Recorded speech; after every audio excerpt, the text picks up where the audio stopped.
राधे श्याम राधे श्याम राधे श्याम राधे श्याम राधे श्याम राधे श्याम राधे श्याम राधे श्याम राधे श्याम राधे श्याम राधे श्याम राधे श्याम। सर्वत्र गोविंद नाम संकीर्तनम्। श्रीकांतो मातुलो यस्य जननी सर्वमंगला जनक शंकरो देवः तं वन्दे कुंजराननम्। भगवन्नाम साम्राज्य लक्ष्मी सर्वस्व विग्रहम् श्रीमद्बोधेन्द्र योगीन्द्र देशिकेन्द्र मुपास्महे। पूर्ण प्रेम रसस्वरूप ममलं माधुर्य मुग्धे क्षणं भक्तानां हृदयंगमं निजजनान् प्रह्लादयन्तं प्रियानि अव्याजस्मितलेश सुंदर मुखे नाकर्षयन्तं स्वकान् ह्यस्माकं कुलदैवतं स्मरमणः श्रीमाधुरी जीवनम्। मेघश्यामल सुंदरं कटिलसत्काञ्चिं सुवर्णाम्बरं मन्दस्मेरमुखं सरोजनयनं वंशी विलोलाधरं नानाभूषणभूषितं सुललितं नृत्यत्पदाम्भोरुहं राधाभूषितवामभागमनिशं श्रीभक्तपालं भजे। श्रीमत्प्रेमिकपादाब्जं भावयन्तं सदा हृदि श्रीमद्वेङ्कटकृष्णाख्यं श्रीहरिं सद्गुरुं भजे। वंशी विभूषितकरान्नवनीरदाभात् पीताम्बरादरुणबिम्बफलाधरोष्टात् पूर्णेन्दु सुन्दरमुखादरविन्दनेत्रात् कृष्णात् परं किमपि तत्त्वमहं न जाने। समचरणसरोजं सान्द्रनीलाम्बुदाभं जघननिहितपाणिं मण्डनं मण्डनानां तरुणतुलसीमाला कन्धरं कञ्जनेत्रं सरसधवलहासं विठ्ठलं चिन्तयामि।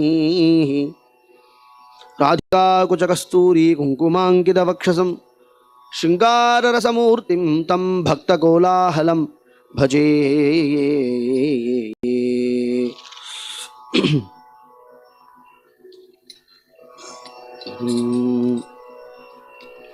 रामकृष्ण गोविन्देति नाम संप्रयोगे काममिह स्नातव्यो सर्वोत्तम प्रयागे दिग्देशकालानपेक्ष सिद्ध सर्वसुलभे सद्गुरु कृपा समुद्र संगहेतुलाभे।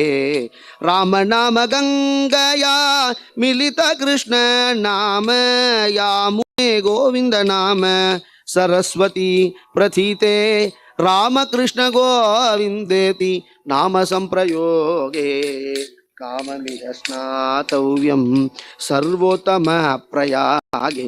ब्रह्म विद्या लक्षण निरीक्षण विचक्षणे बाधित घोर संसार वारण तत्कारणे सर्व पापौघ तिमिर चंड सूर्य मंडले साधु नारायण तीर्थ तीर्थराज विमले रामकृष्ण गोविन्देति नाम संप्रयोगे काममिह स्नातव्यं सर्वोत्तम प्रयागे। आदौ कीर्तनाम्बरத்திலே சத்குருநாதர் ஸ்ரீ நாராயண தீர்த்தர் கூறுகிறார், பகவன் நாம சங்கீர்த்தனம் அப்படிங்கிறது சர்வ சுலபம். மற்ற சாதனைகள் எல்லாவற்றுக்கும் நம்மளுடைய ஒரு சாமர்த்தியம் தேவைப்படுறது. யாகத்துக்கோ யோகத்திற்கோ தியானத்திற்கோ ஞானத்திற்கோ எல்லாவற்றுக்கும் நம்மளுடைய ஒரு சாமர்த்தியம் தேவைப்படுகிறது. பகவன் நாம சங்கீர்த்தனத்துக்கு சாமர்த்தியம் தேவையில்லை, சரீர சிரமங்கள் இல்லை. பகவன் நாம சங்கீர்த்தனம் அனாயாசமாக நாமல் சொல்ல முடியும். பகவன் நாம சங்கீர்த்தனம் தான் இருக்கிறதுலேயே சுலபமான மார்க்கம். கீர்த்தனீய சதா ஹரி திருடாதபி சுனீதேன தரோரபி சகிஷ்ணுனா அமானினா மானதேன கீர்த்தனீயா சதா ஹரிஹி. நவத்வீபத்தில் சைத்தன்ய மகாபிரபு என்ற ஒரு மகாத்மா இருந்தார். அவர் கூறுகிறார், கீர்த்தனீய சதா ஹரிஹி. எப்பொழுதும் நாம் பகவன் நாம சங்கீர்த்தனம் பண்ணி கொண்டிருக்கிறோம். பகவன் நாம சங்கீர்த்தனம் அப்படிங்கிறது நமக்கு சமஸ்த விதமான க்ஷேமங்களையும் நமக்கு கொடுக்கும், சமஸ்த விதமான ஒரு பலன்களையும் நமக்கு கொடுக்கும். அபவித்ர பவித்ரோ வா சர்வாவஸ்தாம் கதோபி வா யஸ்மரேத் புண்டரீகாட்சம் சபாஹ்யாபியந்தர சுஜிஹி. எப்பேற்பட்ட ஒரு கர்மா பண்ணாலும் இதை சொல்லாமல் செய்ய முடியுமோ? யஸ்மரேத் புண்டரீகாட்சம். பகவானை நாம் ஸ்மரிக்கிறதுங்கிறது நாம சங்கீர்த்தனத்தினால தான் ஏற்படும். பகவத் ஸ்மரணம் இருந்து கொடுத்து என்று சொன்னாள். சபாஹ்ய அபியந்தர சுஜிஹி. அவன் உள்ளம் சுத்தமாயிடுவான், வெளியிலும் சுத்தமாயிடுவான். சரீர சுத்தியை காட்டில மனசுத்தி நமக்கு தேவை. சரீர சுத்திங்கிறது ஸ்நானம் பண்ணா போயிடுமே. அழுக்கு மனசுல இருக்கிற காமக்ரோத லோபமோக ஈர்ஷ்யாதி தேசங்கள் இதெல்லாம் மனசுல ஏற்படக்கூடியதான அழுக்குகள். இது எப்படி நீக்கிக்கிறது? இது கங்கையில ஸ்நானம் பண்ணாலும் போகாது, இது யமுனையில ஸ்நானம் பண்ணாலும் போகாது, இது காவேரியில ஸ்நானம் பண்ணாலும் போகாது. மனசு அழுக்கு. ஏகநாத சுவாமி என்ற ஒரு மகாத்மா இருந்தார். அவர் ஸ்நானம் பண்ணிட்டு வரும் பொழுது அவர் ரொம்ப பொறுமைக்கு ரொம்ப பெயர் போனவர். ரொம்ப பொறுமையா இருப்பார். அவர் யாருமே கோபிச்சுக்க செய்ய முடியாது, கோச்சுக்கவே மாட்டார் ஏகநாத சுவாமி. அவரை கோச்சுக்க வைக்கணும்னு ஒருத்தனுக்கு ஒரு ஒரு மிளேச்சனுக்கு ஒரு எண்ணம் வந்து அவன் சூதாடின்னு இருந்தான். சூதாடினதான் அவன் தோத்து போனதும் கோபம் வந்தது. நீ இல்லைனா என்னடா மனுஷன்னா ஏகநாத சுவாமி மாதிரி இருப்பிருந்தான்னு மனுஷன் நான் கோச்சுக்கவே மாட்டார் அப்படின்றது இவனுக்கு கோபம் வந்துடுச்சு. அப்படியா பார்த்துடுவோமா, அவரை நான் கோச்சுக்க வச்சுட்டேன்னா எவ்வளவு பெட்டு கட்டுற அப்படின்னு கேட்டான். ஏனோ பணம் பேசிண்டான். மறுநாள் காலமே அவர் குளிச்சுட்டு வரும்பொழுது அவன் வீட்டு வாசல் வழியாக வரும்பொழுது மேலே உட்காந்து கொண்டு வெத்தலை வாயில் போட்டுட்டு எச்ச பண்ணி அதை துப்புறான் அவர் மேலே. இப்படி துப்பினதும் இவன் தான் துப்புறான்னு பார்த்தார். மறுபடியும் போய் ஸ்நானம் பண்ணார். ஸ்நானம் பண்ணிட்டு வந்தார், மறுபடியும் துப்பினான். ஸ்நானம் பண்ணிட்டு வந்தார், மறுபடியும் துப்பினான். ஸ்நானம் பண்ணிட்டு வந்தார், மறுபடியும்.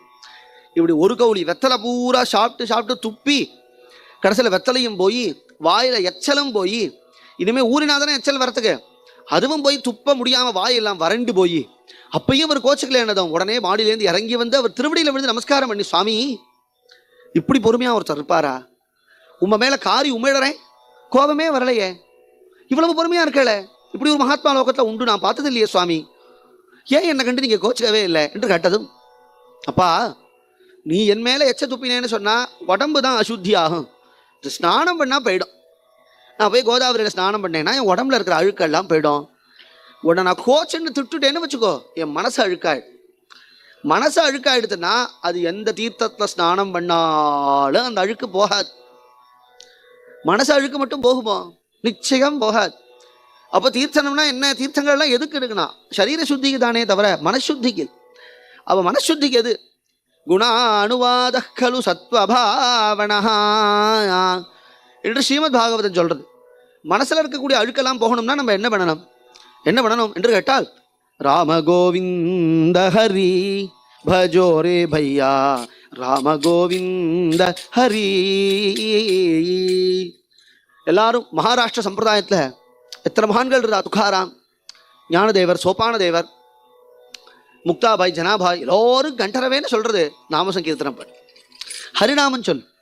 ஜெய் ஜெய் ராம் கிருஷ்ண ஹரி, ஜெய் ஜெய் ராம் கிருஷ்ண ஹரி, ஜெய் ஜெய் ராம் கிருஷ்ண ஹரி, ஜெய் ஜெய் ராம் கிருஷ்ண ஹரி, ஜெய் ஜெய் ராம் கிருஷ்ண ஹரி.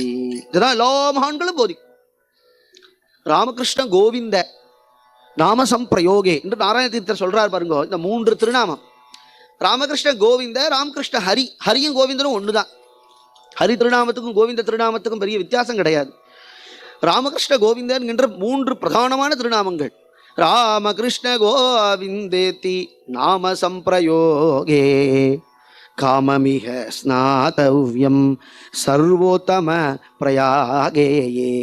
பிரயாகம்ங்கிறது திரிவேணி, கங்கா, சரஸ்வதி, யமுனா 3 நதிகள் சேர்ந்து பிரயாகராஜ் அப்படின்னு சொல்றா இல்லையா? இன்னைக்கு பிரயாகையில் 3 நதிகள் சேர்ந்து பிரவகிக்கிறாளே.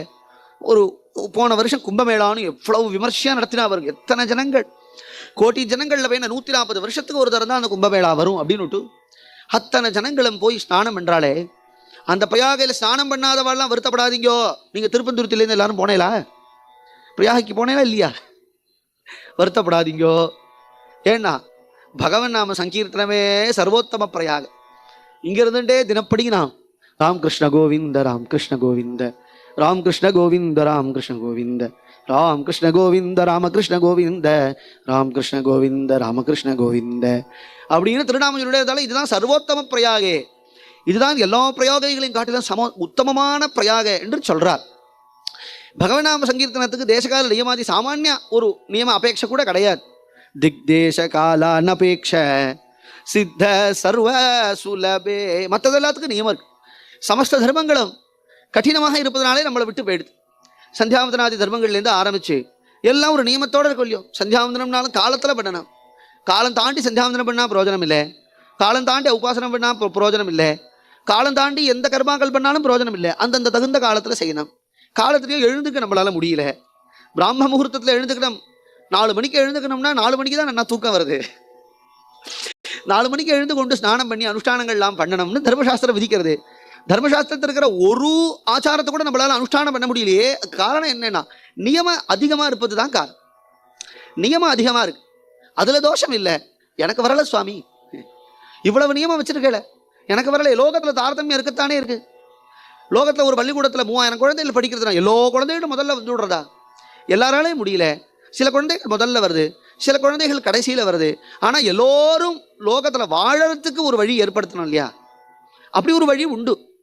அவர்களுக்கு படிப்பு வரலைன்னா கதி இல்லைன்னு சொல்லுவாளா? இப்போ வாழறதுக்கு ஒரு வழி உண்டு. அதுபோல தர்மானுஷ்டானங்களை செய்ய முடியலன்னா உனக்கு கதி இல்லை, நரக்கம் அப்படின்னு சொல்ல மாட்டான் நம்மளுடைய மகர்ஷிகள். நம்ம பெரியவாள் அப்படி சொல்ல மாட்டான். உனக்கு தர்மானுஷ்டானம் வரலையா, உனக்கு யோகம் வரலையா, யாகம் வரலையா, தியானம் வரலையா, நீ நாம சங்கீர்த்தனம் பண்ணு. சொன்னது யாரு? சொன்னது யாரு? பகவத்பாதாச்சாரியாள். சஹஸ்ரநாம பாஷ்யம்னு எழுதி தேசாந்தர புருஷாந்தர நியம சாமானிய நிரபேட்சம் ஆதிக்கே காரணம் என்று சொல். கோ தர்ம சர்வ தர்மாணாம் பவதஹ பரமோ மதஹ கிஞ்சபல் முச்யதே ஜந்து ஜன்ம சம்சார பந்தனாத்.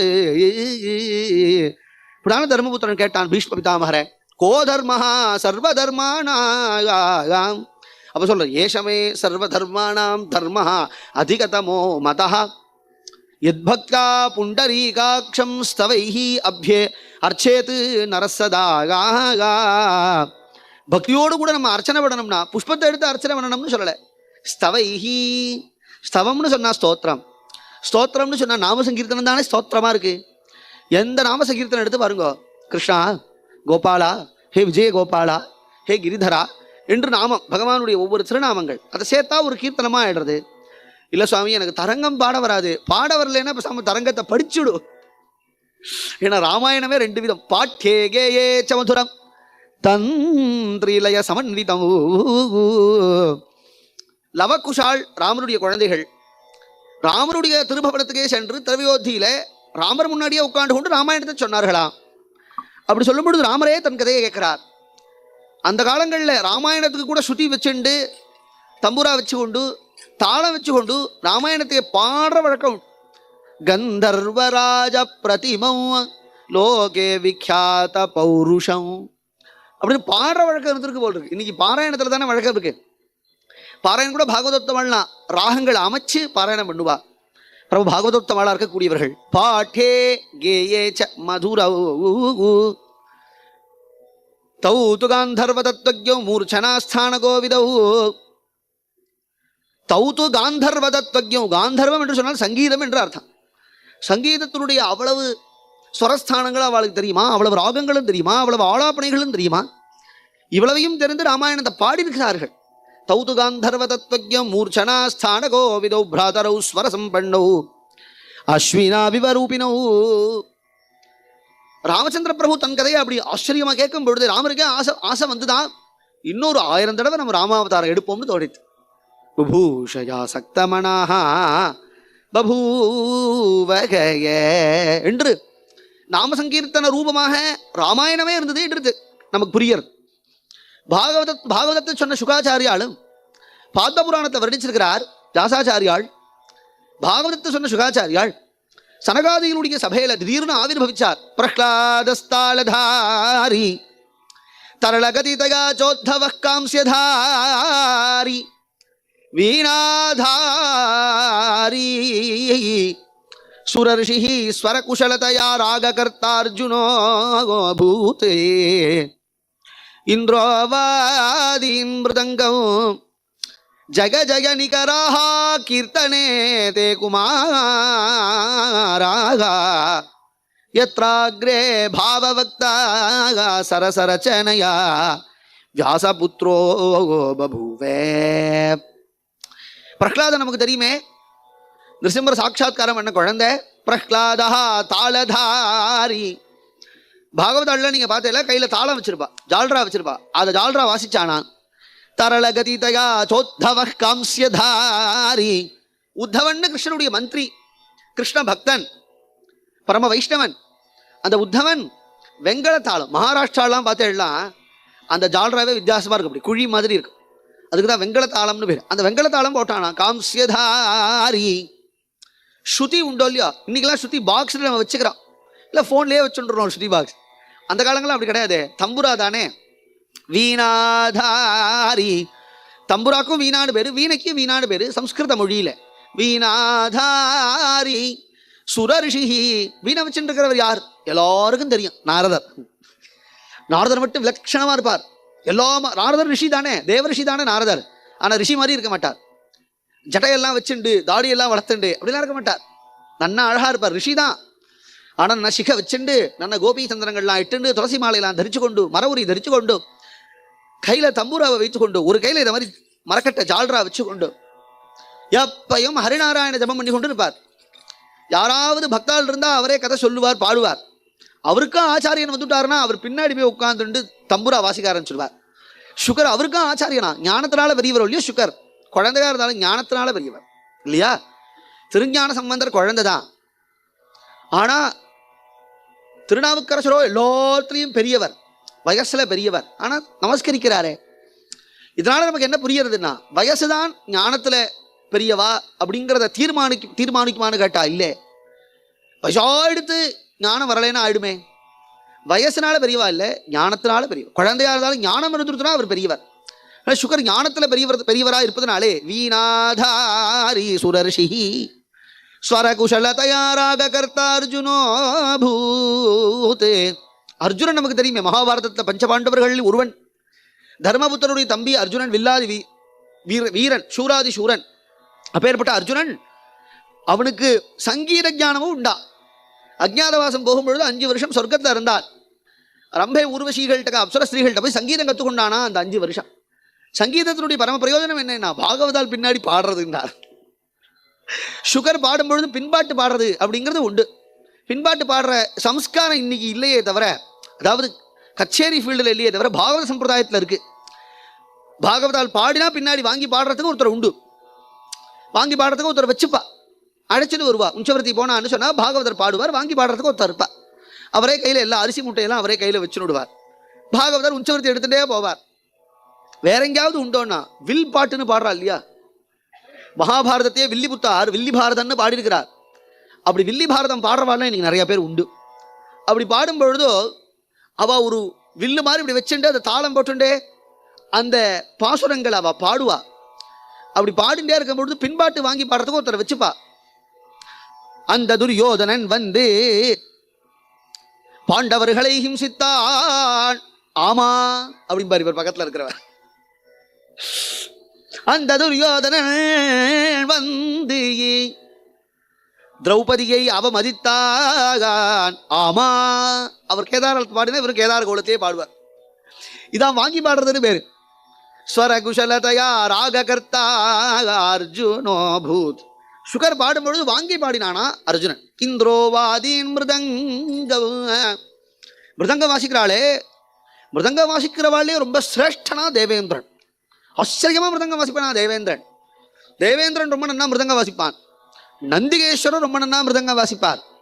பாணாசுரன் ரொம்ப நன்னா மிருதங்க வாசிப்பான். அர்ஜுனன் ரொம்ப நன்னா மிருதங்க வாசிப்பான். மிருதங்க வாசிக்கிறவா லிஸ்டே போட்டிருக்கார் மகாபாரதத்தை. இவாளெல்லாம் ரொம்ப நன்னா மிருதங்க வாசிப்பாளாம். மிருதங்க நொறுங்குமே தவிர அவ வாசிக்கிறது நிற்காது. இந்திரோவாதீன் மிருதங்க. தேவேந்திரனே மிருதங்க வாசிக்கிறான். ஜய ஜய நிகரா கீர்த்தனே தே குமாரா. எல்லாம் சம்பூர்ணமா இருக்கு சுவாமி. பாடுறவாளும் இருக்கா, தம்பூரா போடுறவா இருக்கா, பின்பாட்டு வாங்கி பாடுறவா இருக்கா, வயலின் வாசிக்கிறவா இருக்கா, மிருதங்கம் வாசிக்கிறவா இருக்கா. ஆனா கேட்கறதுக்கு தான் ஆடியன்ஸ் இல்லை. அப்படின்னா நன்னா இருக்குமா? போட்ட சேரெல்லாம் வெறும் காலியா இருந்ததுன்னு வச்சுக்கோங்க. யாருக்கு உபன்யாசம் பண்றது, யாருக்கு பாடுறது? அப்ப 4 பேராவது இருக்குன்னு சொல்லுவா இல்லையா? சனக்கர், சனந்தனர், சனாதனர், சனத்குமாரன் 4 பேர் இருந்தா. ஏன்னா ஒருத்தர் இப்படி கச்சேரி பாடும்பொழுது யாருமே இல்லையா, ஒருத்தர் மட்டும் உட்காண்டிருந்தாராம். கச்சேரியெல்லாம் பூர்த்தியாகி, சுவாமி நீங்க மட்டும் உட்காண்டிருந்தாளே, உங்களுக்கு கச்சேரினா அவ்வளவு பிடிக்குமான்னா? அவர் சொன்னார், அட போயா நீர் உட்காந்து பாடினரே, இந்த ஜமக்கால என்னோடது, நீர் எப்ப முடிப்பே நீ எப்ப முடிப்பே, நான் எடுத்து போட்டு வச்சுட்டு எனக்கு வசிக்கிறது படுத்துக்கலாம் பார்த்துட்டு இருக்கேன், நீ பாட்டுக்கு ஆலாபனம் பண்ணிட்டு இருக்க. அப்படி ஆயிடக்கூடாது கதை. ஜெய ஜெய நிகராகா கீர்த்தனே தே குமாராகா. அப்போ எழுத்தாப்புல இருக்கக்கூடிய பக்தர்கள் பாடுகின்றவளை உற்சாகப்படுத்தணும். அப்படி உற்சாகப்படுத்தும் போது அவளுக்கு என்ன உற்சாகம் வந்ததோ இன்னும் நன்னா பாடும், அவளுக்கு பிரதிபை கிளம்பும் இல்லையா? அது சரி சுவாமி, நாங்க உற்சாகப்படுத்துற அளவுக்கு அவர் பாடணுமே, எங்களை தூக்கவரா வரை பாடிடக்கூடாதே. ஆனா இங்க அப்படி இல்லையா?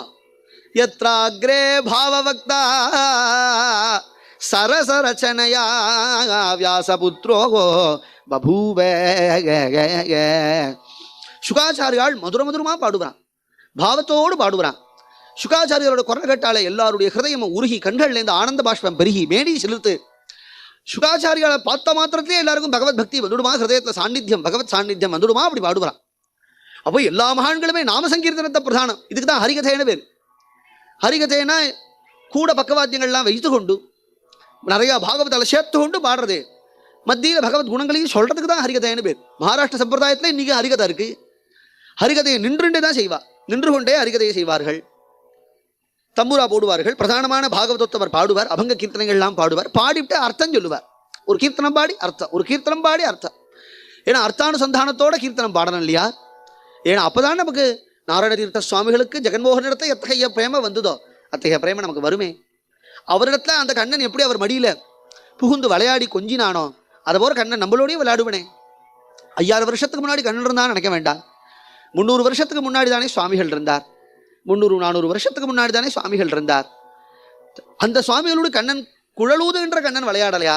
ஜெகன்மோகனன் தன் மடியில உட்கார்ந்து கூட விளையாடுகிறார். அதுதான் கீர்த்தனமா பாடுறார். எப்படி அந்த ஜெகன்மோகனனை வசப்படுத்தினார்? மந்திரத்தினாலயா, தந்திரத்தினாலயா, யந்திரத்தினாலயா? அதெல்லாம் ஒன்றும் இல்லை சுவாமி. ராமகிருஷ்ண கோவிந்தேதி நாம சம்பிரயோகே. எப்பையும் நாம சங்கீர்த்தனம் பண்ணுவாராம். நாம சங்கீர்த்தனம் ஆணவ வரதமும் பண்ணி கொண்டு இருப்பார். காமமிக ஸ்நாதவ்யம் சர்வோத்தம பிரயாகேயே. தேசகால நியமங்கள் இல்லை. கால நியமம் உண்டோ? கிடையாது. இந்த தேசத்துல தான் சொல்லலாம், அந்த தேசத்துல சொல்லக்கூடாதுங்கிறது கிடையாது. நாம சங்கீர்த்தனம் எங்க வேணா பண்ணலாம். அனுஷ்டானம் அப்படி இல்லை. பாரத பூமி தானே கர்மபூமி. எங்க வேணா நாம சங்கீர்த்தனம் வேணும். ஆராதனைங்கிறதுக்கு நாம சங்கீர்த்தனமா தான் நடக்கிறது. என்ன ஆச்சரியம்! இந்த க்ஷேத்திரத்துல ஆராதனோத்சவம் நடக்கிறது வருஷா வருஷம். எல்லா பாகவதாலும் வரா. எல்லாரும் வந்து தரங்க கீர்த்தனைகள் அவரவர்களுக்கு தெரிஞ்சத சுவாமிகள்கிட்ட சமர்ப்பணம் பண்ணுகிறார்கள். அதனால தங்களை கிருதார்த்தர்களாக நினைக்கிறார்கள். இப்படி ஒரு உற்சவம் நடக்கிறதுன்னு சொன்னா இதை காட்டிலும் ஒரு பாகவத கஷேத்திரம் உண்டா? இதை காட்டிலும் ஒரு புண்ணிய கஷேத்திரம் உண்டா?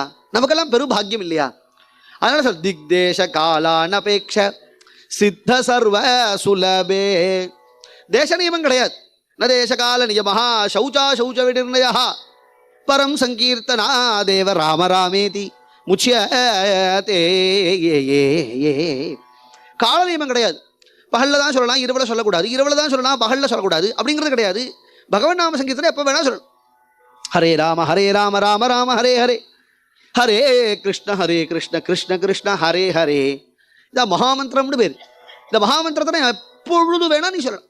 படுத்துண்டும் சொல்லலாம், நடந்துண்டும் சொல்லலாம், குளிச்சுண்டும் சொல்லலாம், சாப்பிட்டுண்டும் சொல்லலாம், தூங்கிண்டும் சொல்லலாம், எப்படி வேணா சொல்லலாங்கிற. சௌச்சா சௌச்ச விநிர்ணயா. பல்லு தேய்ச்சுட்டு சொல்லணுங்கிற சாமானிய நியமம் கூட கிடையாதா? காப்பி குடிக்கணும்னா கூட பல் தேய்க்கணும் இல்லையோ? இல்லாத நன்னா இருக்காது. ஆனா அப்படிலாம் குடிக்கிறா போல் இருக்கு. நான் குடிச்சது இல்லை, எனக்கு தெரியாது.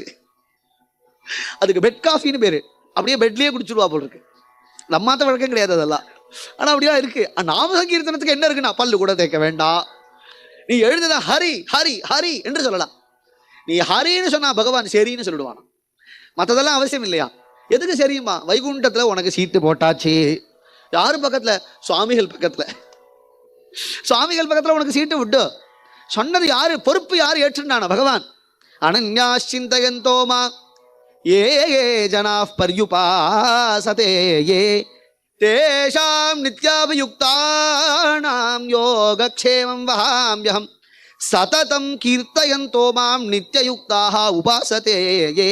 இதை காட்டில அந்நிய உபாசனை இல்லைன்னு கீதாச்சாரியன் கீதையில சததம் கீர்த்தயந்தோ மாயாய கீர்த்தனீய சதாஹரின்னு சொன்னேன் இல்லையோ. கீர்த்தனா பாடுறது தானே, ஜபம் பண்றது கீர்த்தனமாகாதே, பாடினாதான் கீர்த்தனமாகும். ராக ஞானம் வேணுமே, தாளஞானம் வேணுமே, அவசியம் இல்லையே. ராக தாளஞானம் வந்தா பாடு, அது உனக்கு இன்னும் உருக்கத்தை கொடுக்கும். வரலேன்னு சொன்னா நீ பாட பாட வந்துடும், நீ பாட பாட தானாவே வந்துடும். பாடுறது அப்படிங்கிறது முக்கியம். மனதினால் சிந்தித்து வாயினால் பாடி என்று ஆழ்வார்கள் கூறுவார்கள். நீ வாயினால பாட பாட என்ன மனசுல தானா உனக்கு சித்தி வந்துடும். தேச காலானபேக்ஷ சித்த சர்வ சுலபே, சுலபமா இருக்கு பகவன் நாம சங்கீர்த்தனம் என்று சொல்றார். சத்குரு கிருபா சமுத்திர சங்ககே துலாபே. கங்கையில கொண்டு கலக்கிறது யமுனையும் சரஸ்வதியும். பிரயாகையில கங்கை நம்ம கண்ணுக்கு தெரியுவோ, யமுனை நம்ம கண்ணுக்கு தெரியுவோ, சரஸ்வதி நம்ம கண்ணுக்கு தெரிய மாட்டா. அந்தர்வாகினியா இருப்போ சரஸ்வதி, அடியில செல்லுவாளாம் சரஸ்வதி, பூமிக்கு அடியில செல்லுகிறாளாம் சரஸ்வதி. சரஸ்வதி நம்ம கண்ணுக்கு தெரிய மாட்டா. சரஸ்வதி நதி இன்னைக்கு அந்தர்தானம் ஆயிட்டா, நம்ம கண்ணுக்கு கிடைக்கிறதுல சரஸ்வதி நதி. ஆனால் காஞ்சிபுரத்தில் வரதராஜனுடைய சன்னதியில் சரஸ்வதி நதி பிரவர்த்திச்சுன்னு சுவாமி வேதாந்த தேசிகர் மங்களாசாசனம் பண்ணியிருக்கார். 1000 வருஷம் முன்னாடி தானே இருந்தார். அப்போ 1000 வருஷம் முன்னாடி வரைக்கும் தான் அங்கே நதி சென்றது என்று நமக்கு புரியுறது. இன்னைக்கு அந்த நதியை காணும்.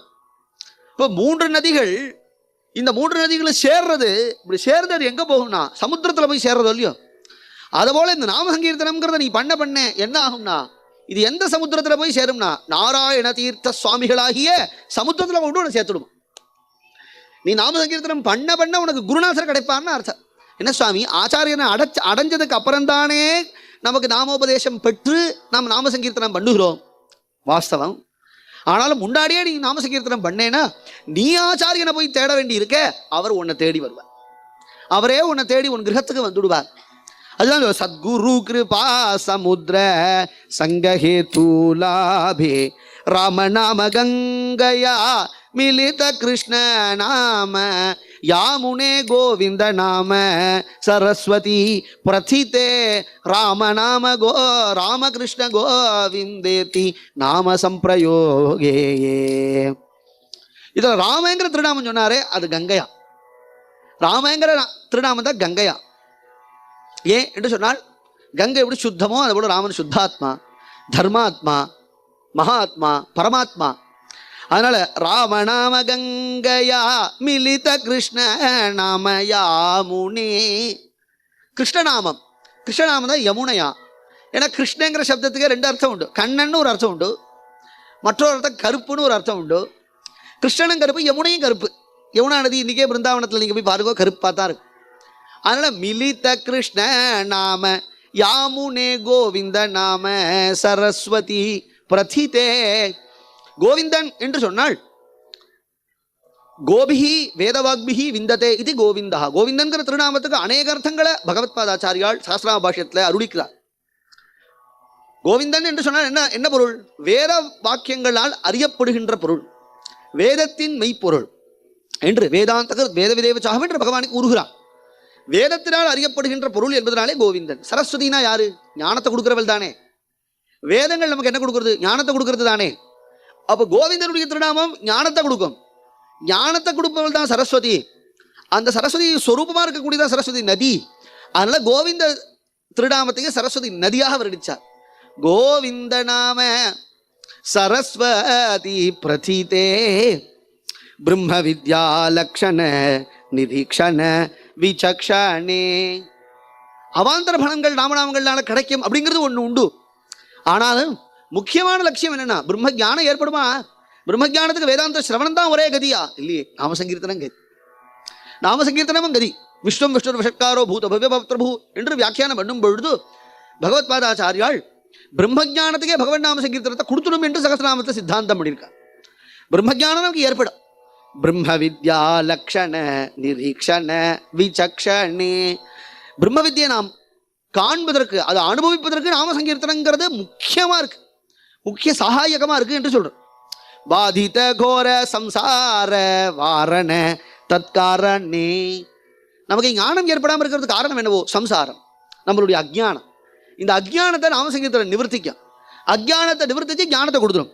சர்வ பாபௌக திமிர சண்ட சூரிய மண்டலேயே. நமக்கு அஜ்ஞானம் வர்றதுக்கு காரணம் என்னவோ என்று கேட்டால் நாம் செய்யக்கூடிய பாபங்கள் தான், தீமச் செயல்கள் தான். நாம் செய்யும் தீமைகள் நம்மளுடைய சொரூபத்தை மறைக்கிறது. நம்மளுடைய சொரூபம் மறைப்பதனால நமக்கு ஞானம் ஏற்படாமல் நம் திரும்ப திரும்ப பிறந்து திரும்ப திரும்ப செத்து திரும்ப திரும்ப பிறந்து இந்த சம்சாரத்தை துன்பத்தை நாம் பகுவிதமாக அனுபவிக்கிறோம். இப்போ நாமசங்கீர்த்தனம் என்ன பண்ணும்னா உன்னுடைய சமஸ்த பாபங்களே நீக்கிவிடும். பாபங்களை நீக்கி அப்புறம் என்ன பண்ணோம்னா அஜ்ஞானத்தை நீக்கும். அஜ்ஞானத்தையும் நீக்கி ஞானத்தையும் கொடுக்கும். ஞானம் வந்தால் ஹிருதயத்தை நம்மளுடைய கண்ணன் பிரகாசிப்பனே. கண்ணன் பிரகாசிப்பதல்லோ ஞானம். சாது நாராயண தீர்த்த தீர்த்தராஜ விமலே ராமகிருஷ்ண கோவிந்தேதி நாம சம்பிரயோகே ஏ ஏ. எப்படி உபதேசம் பண்றார்? தனியாக உபதேசம்னு கிடையாது. ஆனால் சுவாமிகளுடைய தரங்கத்திலேருந்தே உபதேசங்களை நாம் பொறுக்கி எடுத்து விடலாம். சனகாதிகள் வருகிறார்கள். சனகாதிகள் வர கட்டத்தில் சனகாதிகள் இந்த கீர்த்தனம் பாடினதாக அமைக்கிறார். சனகாதிகள் இந்த கீர்த்தனம் பாடினதாக தரங்கத்தில் அமைக்கிறார் சுவாமிகள். அப்படி அமைச்சிருந்த போதிலும் இந்த கீர்த்தனம் எப்படி உபதேசம் மாதிரி அமைந்து பெற்றோ. அநேக மகான்கள் இந்த பாரத பூமியில் சஞ்சாரம் பண்ணினார்கள். எல்லா மகான்களுமே நாம சங்கீர்த்தனத்தை பிரதானமாக கொண்ட மகான்கள். இகலோகத்தை சஞ்சாரம் பண்ணவா. அதில் ரொம்ப முக்கியமாக தமிழ்நாட்டில் நாராயண தீர்த்த சுவாமிகள் மிக முக்கியமானவர். நல்ல சூரியனை போல காந்தியான அழகான திருமேனி, நெற்றியில் பிரகாசிக்கக்கூடிய ஊர்தபுண்டம், கையில் அழகான ஒரு தண்டம் கமண்டலு, காஷாயம் தரிச்சு கொண்டு கால்களில் பாதுகைகளை தரிச்சு கொண்டு பாரத பூமி பூரா சஞ்சாரம் பண்ணார். தமிழ்நாடு பூரா சஞ்சாரம் பண்ணார். ஆங்காங்கே நாம சங்கீர்த்தனம் பண்ணி கொண்டு சமஸ்த ஜனங்களுக்கும் ஒரு பிரம்மானந்தத்தையும் கிருஷ்ணானந்தத்தையும் வித்தரணம் பண்ணி கொண்டு இருந்தார் மகாத்மா. சன்னியாசிகள் என்று சொன்னாலே அநேக சன்னியாசிகள் திரிபுன்றதாரிகளாக இருக்கக்கூடும். ஊர்தபுன்றதாரிகளான சன்னியாசிகள் உண்டு. அதில் சில பேர்கள் பகவன் நாம போதேந்திராள், நாராயண தீர்த்தர். நாம் வடக்க சென்றோம், வெஸ்ட் பெங்கால் இத்தியாதி க்ஷேத்திரங்களுக்கு சென்றோம்னா அங்கே ரொம்ப பிரசித்தமாக காஷாயம் கட்டி கொண்டு துளசி மாலை தரிச்சு கொண்டு ஊர்தபுன்றம் இட்டு கொண்டு இருக்கக்கூடிய மகான் சைத்தன்ய மகாபிரபு நமக்கு தெரியும். அநேக மகான்கள் உண்டு. தமிழ்நாட்டிலையும் ஆலங்குடி பெரியவா, ஆலங்குடின்னு ஒரு க்ஷேத்திரம் உண்டு. நம்ம கும்பகோணம் இந்த க்ஷேத்திரம் சமீபம் தான் இருக்கு. ஆலங்குடின்னு ஒரு க்ஷேத்திரம். அந்த க்ஷேத்திரத்தில் சுயம் பிரகாஷானந்தகிரி சுவாமிகள் என்று ஒரு பெரியவா இருந்தா. பாகவதோத்தமாள் ஒரு நூற்றாண்டுகளில் இருந்தா, போன நூற்றாண்டுல இருந்தா. திகம்பரனா சஞ்சாரம் பண்ணி கொண்டிருந்த மகாத்மா சன்னியாசி. அவரும் நம்ம நாராயண தீர்த்த சுவாமிகள் போலவே சன்னியாசி. லோகம்பூரா சஞ்சாரம் பண்ணி பாகவத கதை சொல்லுவார். பாகவத குணங்களை சொல்லிக்கொண்டு பகவத் குணங்களை சொல்லிக்கொண்டு நிருசிம்மோபாசகர். நிருசிம்மர்கிட்ட தனியான பிரேமம் உண்டு சுவாமிகளுக்கு. ஏன்னா ஆந்திராவில் குண்டூர் பக்கத்தில் சோபனாத்ரி மங்களாத்ரி அப்படிங்கிற அந்த அத்ரி சமீபம் தானே நம்ம ஆச்சாரியாளுக்கு அவதார ஸ்தலம். அந்த இடத்துல சோபனாத்ரி பர்வதத்தில் இருக்கக்கூடிய நிருசிம்மன் ரொம்ப பிரசித்தம். பானகம் சாப்பிடுவார். இன்றைக்குமே நீங்கள் போய் பானகம் நைவேத்தியம் பண்ணீங்கன்னா பெருமாள் சாப்பிடுவார். அதனால் பானகம் சாப்பிட்ற நிருசிம்மர்னு ரொம்ப பிரசித்தம். அதனால் அந்த க்ஷேத்திரத்தில் பிறந்ததுனால ஆங்காங்கே தன் கிரந்தங்களில் தரங்கத்தில் ஆங்காங்கே அந்த பெருமாளை ஸ்மரிச்சுக்கிறார். நரசிம்மமூர்த்தியை ஸ்மரிச்சுக்கிறார். பல இடங்களில் ஸ்மரிச்சுக்கிறார். தனியான பிரேமம் உண்டு. ஆலங்குடி பெரியவாளும் நிருசிம்மோபாசகர், நிருசிம்மட்டக பக்தர். அவரும் சன்னியாசி, பாகவத தர்மத்தில் இருந்த சன்னியாசி. நம்மளுடைய ஆச்சாரியாலும் பாகவதத்தில் இருந்த சன்னியாசி. ஆச்சாரியாளுடைய ஸ்மரணையே நமக்கு எல்லா விதமான ஞானத்தையும் கொடுக்கும். யதங்கிரி பங்கேருஹலேனு லக்னோ நிபீய நீரம் விமலாந்தரங்கஹ ஜானாமி தத்வோ நிஜம் ஆத்மரூபோ தன்னௌபி நாராயண தீர்த்தமாயம் யன்னாம்னஃ படனம் மனாகபியதே ஓங்காரலக்ஷாதிகம் யன்மூர்த்தேரபி பூஜனம் ஹரிஹர பிரம்மாதி பூஜா ஸ்மிருதம் யத்கார்யம் த்ரிவிதௌ சமஸ்த ஜகதாம் சாஸ்திரார்த்த நிர்ணாயகம் ஸ்ரீநாராயண தீர்த்த சத்குருவரம் தன்னௌமி முக்தி ஸ்ரீயை. இது சுவாமிகள் நாம் நித்திய தியானம் பண்ணுகின்ற அழகான ஸ்லோகம். எந்த மகாத்மா எழுதினாரோ தெரியும். ஆனால் நிச்சயம் சுவாமிகளை சாட்சாத்காரம் பண்ணி சுவாமிகளுக்கு நித்தியம் கைங்கரியம் பண்ணுகின்ற ஒரு மகாத்மாவால் தான் இத்தகைய ஒரு ஸ்லோகங்களை அமைக்க முடியும். யதங்கிரி பங்கேருஹ ரேணு லக்னம் நிபீய நீரம். இன்னைக்கு காலமே சுவாமிகளுடைய ஆராதனை. இத்தகைய ஆராதனை நாம் என்ன செய்தோம்? சுவாமிகளுடைய சொரூபமாக இருக்கக்கூடிய பிராமணர்களை அழைச்சு, குரு பரமகுரு பராத்ம குரு பரமேஷ்டி குரு என்று 4 பிராமணர்களை அழைச்சு அவர்களுக்கு பாத பூஜை பண்ணி அந்த பாத தீர்த்தத்தை தான் கலசத்தில் வைத்து அந்த கலசத்தில் தீர்த்தநாராயண சுவாமி ஆவாகனம் பண்ணி அந்த தீர்த்தநாராயண சுவாமிக்கு பூஜை பண்ணி அந்த தீர்த்தநாராயண சுவாமியை காலமே சிரசில் வச்சுக்கொண்டு ஒரு பாகவதர் பிரதட்சணம் பண்ணார். நீங்கள் எல்லாம் பார்த்துருப்பேன் இல்லையா? அந்த கலசத்துக்குள்ள என்ன இருந்ததுன்னு நினைக்கிறேன்? பாத தீர்த்தம் தான் இருந்தது. அந்த பாத தீர்த்தம் யாரோடது? சுவாமிகளோடது. யதங்கிரி பங்கே ருக ரேணு லக்னம் நிபீய நீரம். நீரம்னா தீர்த்தம், ஜலம், தண்ணீர் என்று பொருள். லோகம் பூரா சஞ்சாரம் விட்டு வந்த ஆச்சாரியாளுடைய திருவடியை நாம் பாத பூஜை பண்ணும் பொழுது ஜலம் விட்டு பாத பூஜை பண்றோம் இல்லையா? ஏன்னா கால் சுடுமே ஆச்சாரியனுக்கு. அதனால் இப்படி பாத பூஜை பண்ணும் பொழுது அந்த தீர்த்தம் ஒரு தாம்பாளை வச்சு பாத பூஜை பண்ணோம்னா பாத பூஜை முடிஞ்சு தன் திருவடியை எடுத்துக்கொண்டுதான் அந்த தாம்பாளத்தை மண் இருக்கு பத்தேளா, ஜலத்தோட கலந்த மண்ணு, அதை சாப்பிடணும் தீர்த்தம் வாங்குறார். அப்படி நான் சாப்பிட்டதுனால எனக்கு என்ன ஆச்சு? விமலாந்தரங்கா. பாகவதாருடைய பாத தீர்த்தமே நம்மளுடைய சித்த சுத்தி கொடுத்துடும் அப்படிங்கிறதுல அநேக கதைகள் உண்டு. திருவரங்கத்திலே சுவாமி ஸ்ரீ ராமானுஜர் என்று ஒரு பெரிய மகாத்மா இருந்தார். அவருக்கு முதலியாண்டான் கூறத்தாழ்வான் என்ற 2 சிஷ்யர்கள் இருந்தனர். மாலிக்கபுருடைய ஒரு பெரிய ஒரு அரசாட்சியினாலே எப்படி பிற்காலத்தில் நிறைய ஸ்ரீ வைஷ்ணவர்கள் கஷ்டப்பட்டார்களோ அதுபோல கிருமிகண்ட சோழன் என்கின்ற ஒரு அரசன். அந்த கிருமிகண்ட சோழன் சைவன், சிவபக்தன். விஷ்ணு பக்தர்கள் எடுத்த தேசத்தினாலே வைஷ்ணவர்கள் எங்க கண்டாலும் கொலை செய் என்று ஆக்ஞையிட்டான். அதனால பயந்து துடிச்சு ஸ்ரீரங்கத்தை விட்டு போகும்படியான ஒரு சந்தர்ப்பம் ஏற்படவே அதை ஒரு வியாஜமாக வைத்து கொண்டு ஸ்ரீமத் ராமானுஜர் பாரத தேசம் பூரா சஞ்சாரம் பண்ணார். அப்படி கர்நாடகா சஞ்சாரம் பண்ணும்பொழுது மேல்கோட்டைன்னு ஒரு க்ஷேத்திரம் கர்நாடகாவில், அந்த க்ஷேத்திரத்தில் சஞ்சாரம் பண்ணும்பொழுது அங்கே அநேகமாக ஜைன மதத்தை ஆசைச்சவர்கள் இருந்தனர். 28 நாளைக்கு மேலே அந்த ஜெயினர்களோட வாக்குவாதம் பண்ணி அந்த ஜெயினர்கள் மனசு மாறலை. ஜெயினர்கள்னா அவதூதராக சஞ்சாரம் பண்ணுறார். நம்ம மாதிரி வஸ்திரங்கள்லாம் தரிச்சிக்க மாட்டா, ஸ்திரீகளாக இருந்தாலும் புருஷனாக இருந்தாலும் திகம்பராலாம் சஞ்சாரம் பண்ணி கொண்டிருக்கிறார். இது தர்மம் இல்லையே, இது சாஸ்திர புரோக்தமான விஷயம் இல்லை, ஆச்சாரம் இல்லையே, தர்மத்தை என்ன எடுத்து சொன்னாலும் கேட்கல. உடனே முதலியாண்டானை அழைச்சார். அங்கே ஒரு பெரிய குளம் இருந்தது. அந்த குளத்தில் முதலியாண்டானை அனுப்பி நீ சித்தப்பா காலை அலம்பிட்டு வாப்பான்னார். காலை அலம்பிட்டு வந்தார். மறுநாள் காலமே அந்த அந்த குளத்தில் இருக்கிற தீர்த்தம் தான் அந்த ஊர் ஜனங்கள் எல்லாம் குடிக்கிறது. இப்படி சொன்னதை மறுநாள் காலமே பார்த்தா இந்த 1 மாசமா எந்த ஜெயினர்கள் ராமானுஜரோட சண்டை போட்டு இருந்தாலோ அவள்லாம் திருமண் காப்பு இட்டுண்டு வேஷ்டி புடவையெல்லாம் கட்டிண்டு, வேஷ்டி புடவைலாம் கட்டிக்க மாட்டேன்னாவா, மிருகம் மாதிரி சஞ்சாரம் பண்ணுவோன்னா கட்டின்னு இப்படி வந்தா எல்லாருக்கும் ஆச்சரியம். என்னடா அது 28 நாளா வாக்குவாதம் பண்ணி மாறாதவா இன்னைக்கு என்ன மாறிட்டாளே. உடனே இவரையே கேட்போம் அப்படின்ட்டு உடனே ஆச்சாரியனை கேட்டதான். உடனே அவர் சொன்னார், முதலியாண்டானே இது என் பெருமை இல்லை, உன் சரண பாத ரேணூருடைய பெருமை. உன் பாத தீர்த்தத்தை அவள் பருகினாப்பா. நீ நேற்று ராத்திரி காலை நம்பின இல்லையா, அந்த தீர்த்தத்தை அவள் குடிச்சுதான் அவளுடைய புத்தி கெட்ட எண்ணங்கள்லாம் போய் சித்த சுத்தி வந்து எது தர்மம்னு புரிஞ்சு கொடுத்துட்டார். அப்போ மகான்களுடைய சரணத்தில் இருக்கக்கூடிய பாத தூளிக்கு எவ்வளவு ஒரு பெருமை பாருங்கோ. அதுதான் சொல்றார், நிபீய நீரம் விமலாந்தரங்கா. நாராயண தீர்த்தருடைய பாத தீர்த்தத்தை அப்படி சாட்டாதான் சித்த சுத்தி வந்து ஜானாமி தத்துவம் நிஜம் ஆத்மரூபம், தான் யாருங்கிறத புரிஞ்சுட்டார். நானே அந்த கடவுள், அஹம் பிரம்மாஸ்மிங்கிற ஞானம் அவருக்கு வந்துடுதோ. நிஜம் ஆத்மரூபம் தன்னௌமி நாராயண தீர்த்தம் ஆரியம். அந்த நாராயண தீர்த்தரை நான் வணங்குகிறேன். நாராயண தீர்த்தருக்கு ஏன் அவ்வளவு பெருமைன்னு சொன்னிடலாம். லோகத்துக்காக உழைக்கிற மகானா, தனக்காக ஒன்றும் செஞ்சுக்க மாட்டார். லோகத்தில் இருக்கக்கூடிய எல்லா ஜனங்களும் க்ஷேமமாக இருக்கணுமே, எல்லாரும் சௌக்கியமாக குடும்ப குட்டின்னு எந்த வியாதியும் இல்லாமல் எல்லாரும் சௌக்கியமாக, யாரும் பணத்துக்கும் கஷ்டப்படாமல் இருக்கிற வருமானத்தை வச்சுக்கொண்டு நிம்மதியாக வாழணும் இல்லையா. போரும் என்கின்ற மனம், அந்த மனம் இருந்துட்டு சொன்னால் நிம்மதி நமக்கு வந்துடும். என்னாம் நஃபடனம் மனாகபியதே ஓங்கார லக்ஷாதீகம். ஓங்காரத்தை தான் மகான்கள் பிரம்மஜானிகளான சன்னியாசிகள் ஜபம் பண்ணுவான். ஓம் ஓம் ஓம் இதான் பிரணவம்னு பேர். இந்த ஓங்காரத்தை ஜபிச்சுட்டே இருப்பான் பிரம்மஜானிகளாக இருக்கக்கூடியவர்கள். இப்படி ஓங்காரத்தை ஜபிக்கிறதுனால என்னன்னா ஞான சித்திக்கும். உபனிஷத்தை ஏது ஆலம்பனம் சிரேஷ்டம் ஏது ஆலம்பனம் பரம் என்று ஓங்காரத்தை தான் ஆலம்பனம் என்று சொல்கிறது. ஆனால் அந்த ஓங்காரத்தை எல்லாராலையும் ஜபிக்க முடியுமானா முடியாது, அர்த்தமே புரியாது. எப்படி புரிஞ்சுக்கிறது? அப்படி இருக்கிறவா கஷ்டப்படுவானே, நான் கஷ்டப்பட வேண்டிய அவசியம் இல்லையா. ஓங்காரத்தை காட்டிலும் பிரபோ சத்குருநாதா ஸ்ரீமன் நாராயண தீர்த்தா பிரபோ சத்குருநாதானி நீ ஆச்சாரியனுடைய திருநாமம் சொல்லிட்டே இருந்தாலே போருமா. ஓங்கார லட்சம் ஜபத்தை பண்றதை காட்டிலும் ஒரு ஆச்சாரியனுடைய திருநாமம் போருங்கிற. என்னாம் நகா பட்டனம்.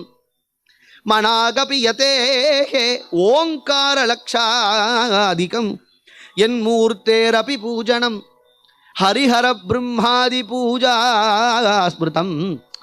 மும்மூர்த்திகள் பிரம்மா விஷ்ணு சிவன் என்கின்ற மும்மூர்த்திகள், மும்மூர்த்திகளை பூஜை பண்ணணும் என்று சொன்னாள். எவ்வளவு கஷ்டம். அதுவே நம்ம ஆச்சாரியனுடைய ஆராதனையில் நாம் கலந்து கொண்டு நம்மளால முடிஞ்சது ஒரு டம்ளர் பாலாவது அவர் திருமஞ்சனத்துக்கு கொடுப்போமே, ஒரு சந்தனமாவது வாங்கி கொடுப்போமே, துளசிகள்லாம் பறிச்சுன்னு வந்து அதை தொடுத்து கொடுப்போமே. அப்படியேன்னு நீ கொடுத்தேன்னு சொன்னா நீ மும்மூர்த்திகளுக்கு பண்ண என்ன பூஜா பலன் உண்டோ அந்த பூஜா பலன் நீ துளசி கொடுத்ததுனாலே வந்துடும்.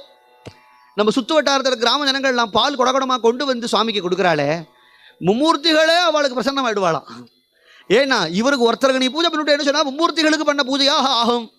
பூஜா ஸ்மிருதம் யத் காரியம் த்ரிவிதம் சமஸ்த ஜகதாக சாஸ்திரார்த்த நிர்ணாயகம். த்ரிவிதம் காரியம், மானசிகமான காரியம், வாச்சிகமான காரியம், சாரீரகமான காரியம். மனசனால செய்யக்கூடிய காரியம் என்ன என்று கேட்டால் எப்பையும் எல்லாரும் க்ஷேமமாக இருக்கணும்னு சிந்தனை பண்ணிட்டே இருப்பாளாம் பெரியவா. எல்லாரும் சௌரியமாக இருக்கணுமே, லோகா சமஸ்தா சுகினோ பவந்து என்று சொல்லிட்டே மனசில் நினைப்பார். மனசில் எதை நினைக்கிறாரோ அதையே செய்வார். லோக ஜனங்களுக்கு எது தேவை? உபதேசம். எல்லா இடத்துலையும் உபதேசம் பண்ணுவார். பா, நீ கிருஷ்ணனை ஆசிரி, நீ ஜெகன்மோகனனை ஆசிரியிச்சிருந்து நீ கிருஷ்ண பக்தி பண்ணேன்னு சொன்னா பகவான் உனக்கு கிடைப்பான்பா அப்படின்னு உபதேசம் பண்ணுவார். நாமசங்கீர்த்தனம் பண்ணு என்று உபதேசம் பண்ணுவார்.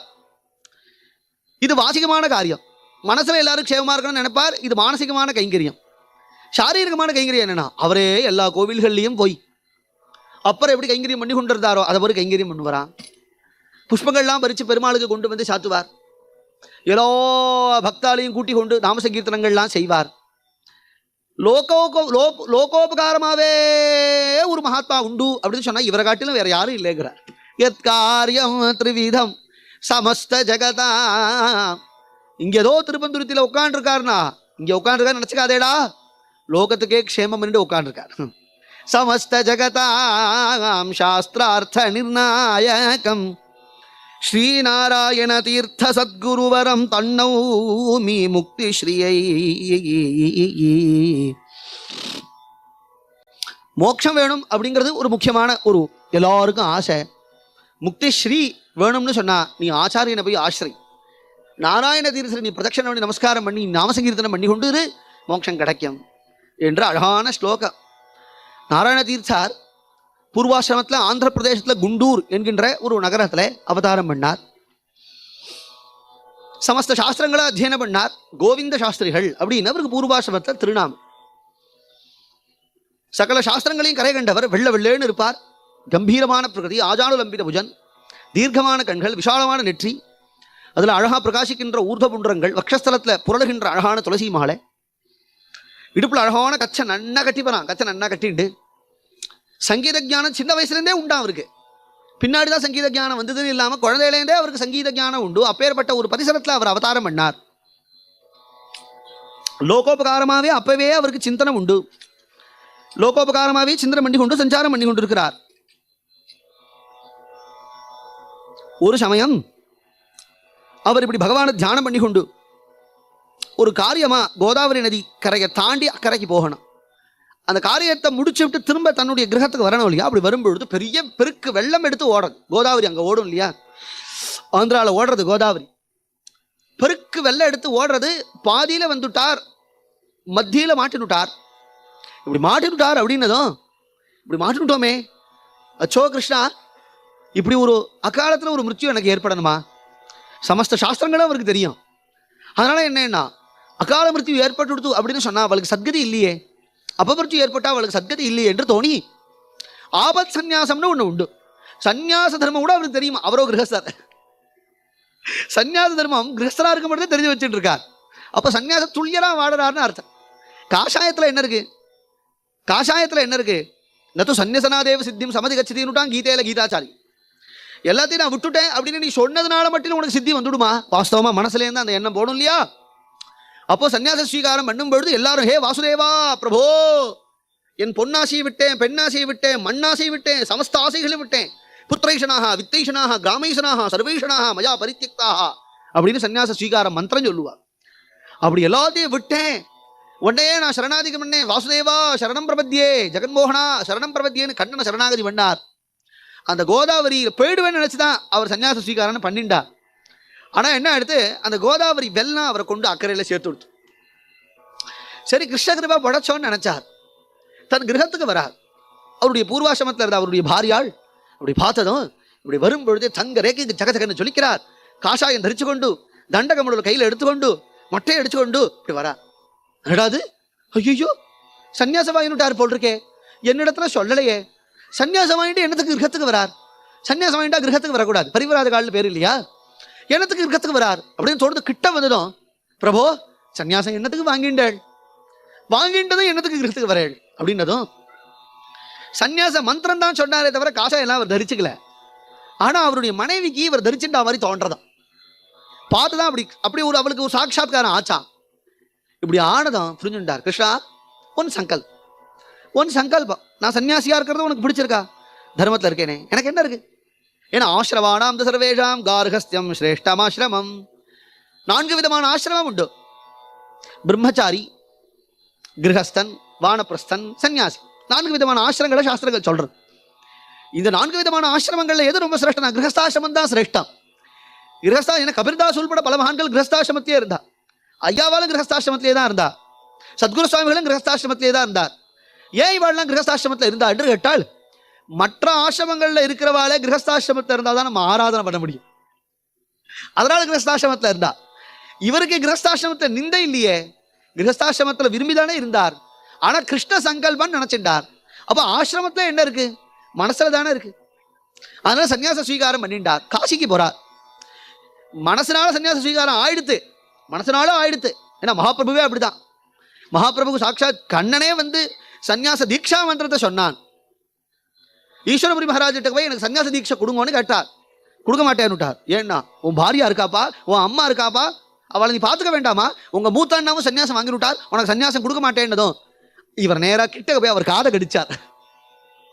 என்ன சொன்னார்னா, சன்னியாச தீட்சா மந்திரம் என்னவோ அந்த மந்திரத்தை சொன்னார். அந்த மந்திரம் சன்னியாசிகளுக்கு தான் தெரியும், யாருக்கும் தெரியாது. லோகத்தில் எப்பேற்பட்ட பண்டிதாளுக்கும் தெரியாது, சன்னியாசிகளுக்கு தான் தெரியும் தீட்சா மந்திரம். அதை சொன்னது புரிஞ்சுட்டார். அப்பா சன்னியாசம் உனக்கு கொடுக்குறேன். அதை போல நாராயண தீட்சா ஏற்கனவே கிருஷ்ணன் கொடுத்துட்டான் சன்னியாசம். சன்னியாசம் கொடுத்துட்டான்ங்கிறதுனால, ஏன்னா சன்னியாசம் என்னத்துக்கு வாங்கிக்கணும்? அப்பதான் ஜெகதாச்சாரியனா இருக்க முடியும், ஜகத்குருவாக ஆக முடியும்.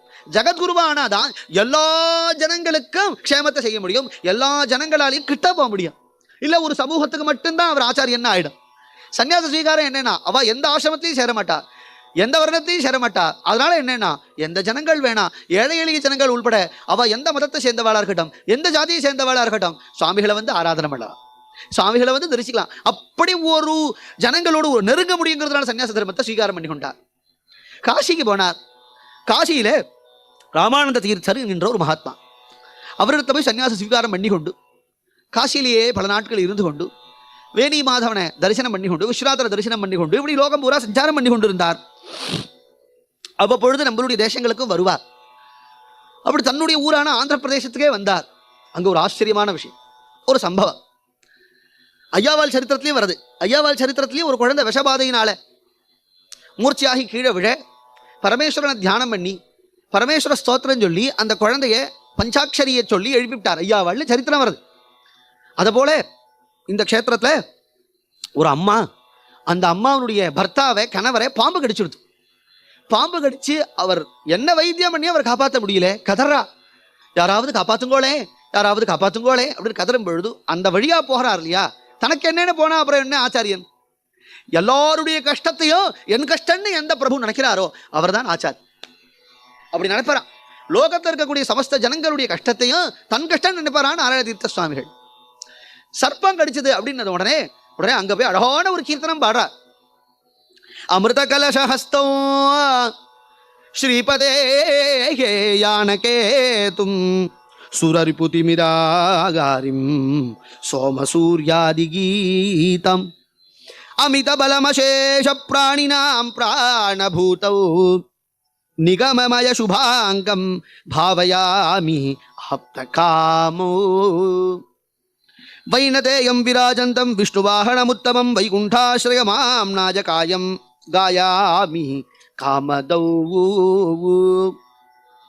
ஸ்ரீநாராயண வாகனாஸ்ருத முனிஜன மண்டல பாவனாகா வினதாவர தனயா வேதாங்க சுபகாயா விவித விஸ்வாலயா வீரமம் பாலயா நிரவதி காமல பராக்கிரமா நித்ய நிர்மல கரதுரதிக்ரமா முரரிபுச்சரணாப்ஜ சம்பிரமாய முனிநாராயண தீர்த்த மதிரமாய அரவிந்தலோச்சன அகபந்தமோச்சன சுரரிபுஷாசன சோமர வினயன பரிஜன பாலன பாமர விதலன குருகிருத சேவன குகுலபவனா ஸ்ரீநாராயண வாகனாஸ்ருத முனிஜன மண்டல பாவனா.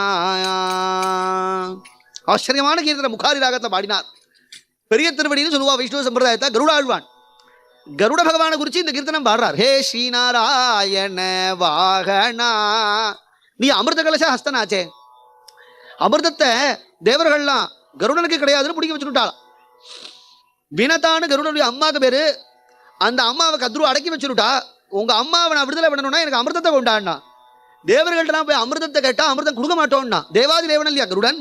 பெருமாளுக்குன்னா அவர் வாகனம். பெருமாளையே தன் திருத்தோல்ல நம்ம 6ஆம் முதனை ஏழை பண்ணுவாரே. 6ஆம் முதனை ஏழை பண்ணிட்டு சாருங்கபாணி ஏழை கருட சேவைன்னா கும்பகோணத்தில் பார்க்கணுமே கருட சேவை. 6ஆம் முதனுடைய கருட சேவை ரொம்ப பிரசித்தம். அப்படியே தள்ளி போனோன்னா உப்புளியப்பன், அப்படியே கொஞ்சம் தள்ளி போனோன்னா கல் கருடன் இருக்கிறார். அங்கே போய் கருட சேவை பார்க்கணுமே. நம்ம க்ஷேத்திரத்தினுடைய பாக்கியம் பெற்றா. இந்த கருடனை சேவிக்கிறதுக்காகவே அத்தனை பேர் வருவா. லோகத்திலேருந்து எங்கெங்கெல்லாமோ ஜனங்கள் வந்து இந்த கருடனை சேவிப்பா. ஏன்னா அவர் சேவிக்கிறதே நமக்கு எல்லா விதமான க்ஷேமம். அமிர்தத்தை கொடுப்பார், பெருமாளையே கொடுத்துருவார். இந்த சர்ப்ப விஷயம் நீக்க மாட்டாரா? சர்ப்ப விஷத்தை நீக்க மாட்டாரா? பொதுவாகவே சர்ப்பத்துக்கு கருடன் அல்லவோ எதிரி லோகத்திலேயே. அதனால கருடனை ஸ்தோத்திரம் பண்ணார். அரவிந்த லோச்சனா அகபந்த மோச்சனா, விஷத்தை நீக்குன்னு காக்க வேண்டியிருக்க சமஸ்த பாபங்களையும் நீக்குங்கிறார். ஏன்னா ஞானத்தையே கொடுக்க வல்லவர் அல்லவோ அவர். ஞான வடிவாச்சே அவர். சுரரி புஷாசன சோம ரவிநயனா. அவருடைய 2 கண்கள் எப்படி இருக்கும்னா, ஒரு கண் சூரியனா ஒரு கண் சந்திரனா. அது என்னத்தை சொல்றார்? யோகேஸ்வராளுக்கு கண்கள் அப்படி இருக்குமா? யோகேஸ்வராளுடைய கண்கள் சூரிய சந்திரால போல இருக்குமா? அதனால சோம ரவிநயனா பரிஜன பாலன பாமர விதளனா குருகிருத சேவனா கோகுல பவனா ஸ்ரீநாராயண வாகனா. பாகவதாள்லாம் ஒரு சரணத்தை வேகமா ஒரு சரணத்தை மெதுவா பாடுவா. அதுக்கு துருதத்தர கத்தியில பாடுவா. அகபிருந்த போச்சன அரவிந்த லோச்சன அப்படி வேகமா பாடுவா. ஏன்னா சீக்கிரம் வாங்கோன்னு அர்த்தமா. சீக்கிரம் வாங்கோ வந்து இவரை காப்பாத்துங்கோன்னு இந்த கீர்த்தனத்தை பாடினாரோ இல்லையோ, ஆகாசத்துல ஹரின்னு ஒரு சத்தம் கேட்டது. கருடன் கத்தும், ஈன்னு கத்தும். அது எப்படி இருக்குன்னு நீங்க கேட்டு பாருங்க. ஹரின்னு கேட்கும். அது ஹரின்னு அப்படி கத்தினது கீழே அந்த நிழல் அடிச்சுதா இல்லையோ, இந்த நிழல் அந்த பாம்பு கடிச்சு ஒருத்தர் போயிட்டாரே அவர் மேல பட்டதான் பட்டுன்னு எழுந்துட்டார். அவர் ஹரின்னார். அவர் எழுந்துட்டார், காப்பாத்துட்டார். அந்த தம்பதிகளை வந்து திருவடியில் வந்து நமஸ்கரிச்சு, பிரபோ என்ன கிருபை, உயிர் போனவரை காப்பாத்துட்டாள. எதை செய்யாது குரு கிருபை. எல்லாம் செய்யும் இல்லையா குரு கிருபை. மற்றொரு சமயம் இப்படி சஞ்சாரம் பண்ணிட்டே இருக்கும் பொழுது நாராயண தீர்த்தர் கிருஷ்ணலீலா தரங்கங்கிறது எடுத்துமே அந்த கீர்த்தனங்களை எழுதலை. அவ்வப்பொழுது சில கீர்த்தனங்களை பாடுறார். ஆந்திர பிரதேசத்தில் அப்படி உட்காந்து கொண்டு இருக்கும் பொழுது இந்த தரங்கம் பாடினாரே, இது வந்து ஒரு பிராகிருத கவி எழுதின காவியம் இல்லை, இது நித்திய கிரந்தம், திவ்ய பிரபந்தம்னு சொல்லுவா. அது எப்படி ஆழ்வார்களுடைய ஹிருதயத்திலேருந்து ஆவிர்வம் ஆச்சோ அது போல கீத கோவிந்தம்னு ஒரு காவியம் உண்டு. அந்த கீத கோவிந்த காவியத்தை கண்ணனே எழுதினான்ங்கிறதுனாலே அந்த கீத கோவிந்த காவியத்தை மகத்துவம் வந்தது. அதுபோல இப்படி கண்ணனை சாட்சாத்காரம் பண்ணணும்னு ஆசைப்பட்டு தியானம் பண்ணிட்டே இருக்கும் பொழுது ஜெகன்மோகன விக்கிரகனான கண்ணன் ஜிலுக்கு ஜிலுக்குன்னு ஓடி வந்து, குட்டி குழந்தை ஜிலுக்கு ஜிலுக்குன்னு அந்த கண்ணங்கரேன்னு வேற இருப்பான் அந்த கண்ணம், இப்படி ஜிலுக்கு ஜிலுக்குன்னு ஓடி வந்து அவர் மடியில் உட்காந்து ஒரு ஓலைச்சுவடி கொடுத்தான். அந்த ஓலைச்சுவடியை இப்படி திறந்து பார்த்தா அந்த அந்த குழந்தை ஓடிடுது. யாருடானியும் செல்லவே யாருடானின்னு கொஞ்சத்துக்குள்ள ஓடிடுத்தது. அதை திறந்து பார்த்தார். அதில் தான் மங்களாலய மாமவ தேவா அப்படி எழுதியிருந்து. ஆஹா, மங்களாலய மாமவ தேவா, இதான் முதல் கீர்த்தனா, தரங்கத்துக்கு வாஸ்தவமான முதல் கீர்த்தனா. ஆனால் பிற்காலத்தில் தரங்க கிரந்தம் எழுதும் பொழுது இது கிருஷ்ணாவதார கட்டத்தை கொண்டு வச்சா. கிருஷ்ணாவதார கட்டத்தில் கொண்டு தேவர்கள்லாம் ஸ்தோத்திரம் பண்றார்கள் என்று சொல்லி அந்த கட்டத்தை கொண்டு இந்த கீர்த்தனத்தை வச்சார். ஆனால் தரங்கத்துக்கு தான் முதல்ல கீர்த்தனா. தேவகி வசுதேவ வர தனூஜாகா திவ்ய கிரீட தலித பவ பீஜா சர்வயோகி விசிந்திய பதாப்ஜாகயா சங்கதாசேஷ சாது சமாஜாய கலித ஸ்ரீ கௌஸ்துப கமனீய கண்டாக கருணாரச பரக மிலித வைகுண்டா பரிபாலய பூரி பாக்ய விதரணாக குருபக்த சிவநாராயண தீர்த்த சரணாய மங்களாலய மாமவதேவா பங்கஜாசனய பாவித பாவா மங்களாலய மாமவதேவா.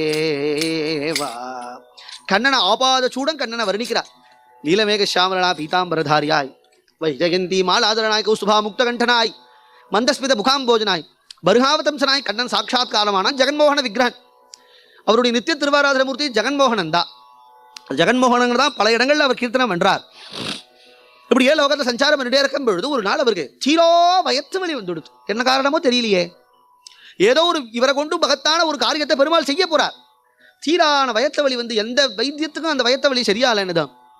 எல்லா வியாதிக்கும் எல்லா வியாதியையும் சரிப்படுத்துறனா யார்கிட்ட போகணும்?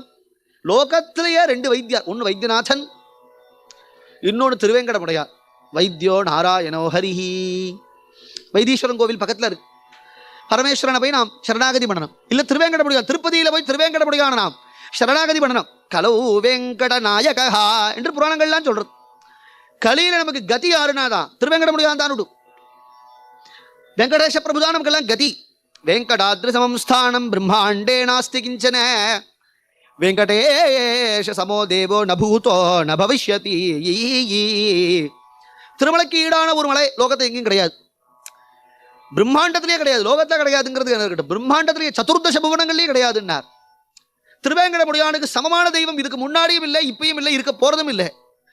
முக்காலங்களையும் திருவேங்கடமுடியானுக்கு ஈடானவன் யாரும் கிடையாது. ஆழ்வார்கள் எல்லாரும் சரணாகதின்னு சொல்லும்போது உன்னடி கீழ் அமர்ந்து புகுவேனோ எம்பெருமான் பொன்மனையில் ஏதேனும் ஆவேனோ என்றளவோ ஆழ்வார்கள்லாம் பாடினான்.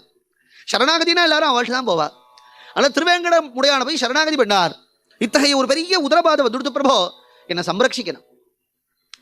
உடனே பெருமாள் சொன்னார், வரகூர்னு ஒரு க்ஷேத்திரம் இருக்கு, அங்க போர் உம்முடைய உதரவாதம் நீங்கும் என்று சொன்னார். இவரை கொண்டு பெரியான ஒரு காரியத்தை பெருமாள் சாதிக்கிறதுக்காக இப்படி ஒரு லீலையை செய்கிறார். வரகூர்னு வராக கஷேத்திரம்னு ரொம்ப பிரசித்தம். திருமலைன்னு சொல்றோமே அதுவே வராக கஷேத்திரம் தான். முதல்ல அங்க வராக சுவாமி தான் வந்தார். அப்புறம் தான் திருவேங்கடமுடியான் வந்தார். வந்து அது அவர் ஊரா மாத்தினுட்டார். வராக சுவாமி கஷேத்திரம் இன்னைக்கே நீங்க திருமலையில போய் சேவிங்க, வராக சந்நிதி உண்டு. வராக சந்நிதி சேவிச்சுட்டு தான் திருவேங்கடமுடியான போய் நம்ம சேவிக்கணும். திருமலையே வராக கஷேத்திரம் தான். அதனால வரகூர்னு சொன்னா இந்த நாள் மாதிரி அந்த நாள் கிடையாது. 300-350 வருஷத்துக்கு முன்னாடி கிடையாது. வரகூர் எங்க, வரகூர் எங்க, வரகூர் எங்க, ஒவ்வொரு க்ஷேத்திரம் ஒவ்வொரு க்ஷேத்திரம் ஒவ்வொரு க்ஷேத்திரமா, முள்ளும் மலையும் காடும் நதியுமா தாண்டி தாண்டி தாண்டி தாண்டி பொற்பாதங்கள்லாம் நடந்து வரார். இப்படி நடந்து வர காவேரி நதி தீரம். இப்படி காவேரி நதி தீரத்துக்கு வந்து அங்க இருக்கிறவாளை விசாரிக்கிறார், வரகூர் எங்க இருக்கு அப்படின்னதும் ஒரு பன்னி ஒண்ணு குர் அப்படி சத்தம் எழுப்பிண்டு நிஷம்யதே கர்கரிதம் ஸ்வகே தக்ஷயுஷ்டு மாயாமய சூகரஸ் என்று பாகவதம் சொல்றது. கர் கர் கர் கர் அப்படி சத்தம் எழுப்பிட்டு ஒரு பண்ணி ஓடினதும் பின்தொடர்ந்து ஓடுறார் இவர். அது வேகமா ஓடுறது, வேகமா வேகமா வேகமா ஓடி ஒரு அக்ரஹாரத்துக்குள்ள பிரவேசி பட்டுன்னு எடுத்து எங்க போச்சுன்னு தெரியல. இப்படி தெரியல அப்படின்னதும் அங்க ஒரு குளம் இருந்தது. அந்த குளத்தங்கரையில ஒரு புள்ளையார் இருந்தார். அந்த புள்ளையார் போய் கேட்டார், ஒரு பன்னி வந்து எங்க போச்சு அப்படின்னார். உடனே அந்த பிள்ளையார் தன் துதுக்கி எடுத்து ஆல் ரைட் அப்படின்னு வழி காட்டி விட்டார். அந்த சுவாமி எங்க போனாரு காட்டுதான்.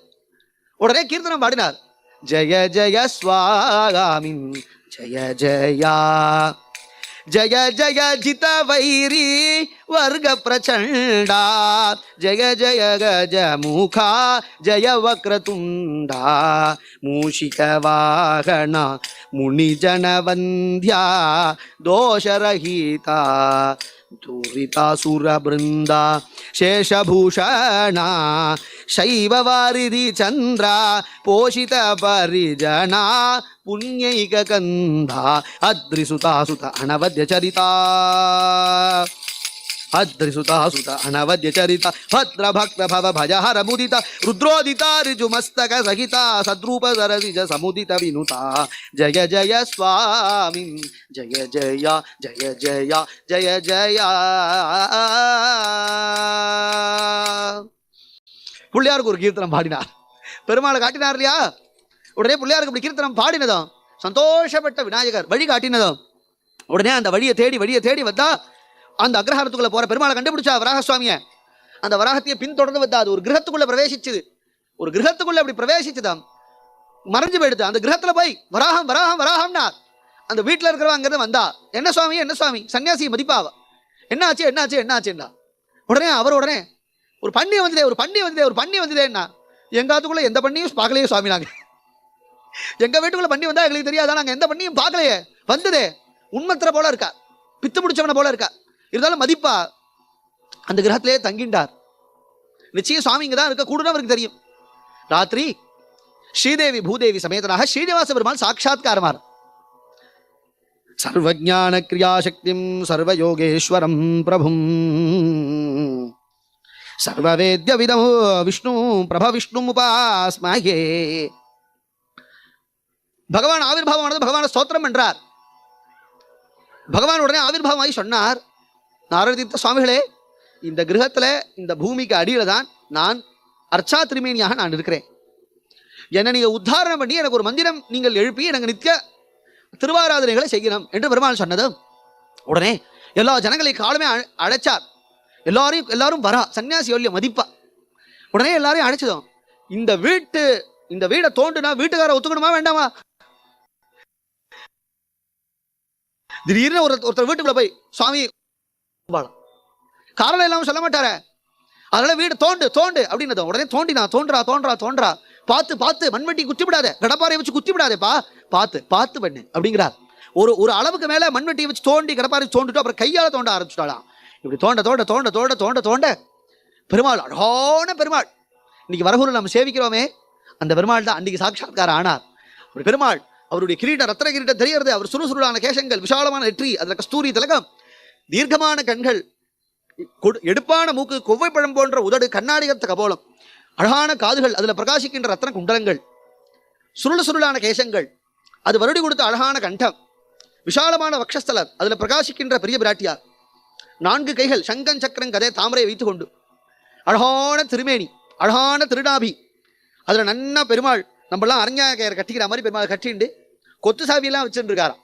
ஏன் வச்சுட்டு இருக்காரு? சர்வலோக நாயகனையோ நம்ம ஒரு ஆகம் வச்சுட்டு ஒரு வீட்டுக்கே நம்ம இவ்வளவு சாவி வச்சுட்டு இருக்கோம்னா, சகல பிரம்மாண்ட நாயகன்னு சொன்னா அகிலாண்ட கோடி பிரம்மாண்ட நாயகான்னு பெருமாளை சொல்றோம். இப்ப எவ்வளவு கொத்து சாவி வச்சுக்கணும்? அப்படி சாவியெல்லாம் வச்சுண்டு கால் தர பரியந்தம் தழைய கச்சம் கட்டிண்டு பீதாம்பரம் கட்டிண்டு அழகான நகங்கள், ஸ்ரீதேவி பூதேவி சமேதனாக ஸ்ரீனிவாச பெருமாள் சாட்சாத்கார். அப்படி பெருமாள் சாட்சாத்கார் ஆறால் ஜிலு ஜிலு ஜிலுன்னு அப்படி பெருமாள் வரார். ஜிலு ஜிலு ஜிலுன்னு பெருமாள் வரும்பொழுது அதை மாதிரி ஒரு கீர்த்தனம் பாடணும் இல்லையா? தோடைய மங்கலம், பாகவத சம்பிரதாயத்தை தோடைய மங்கலம்னு பாடுவார். தோடைய மங்கலம் மாதிரி பாடுறார். ஜய ஜய ரம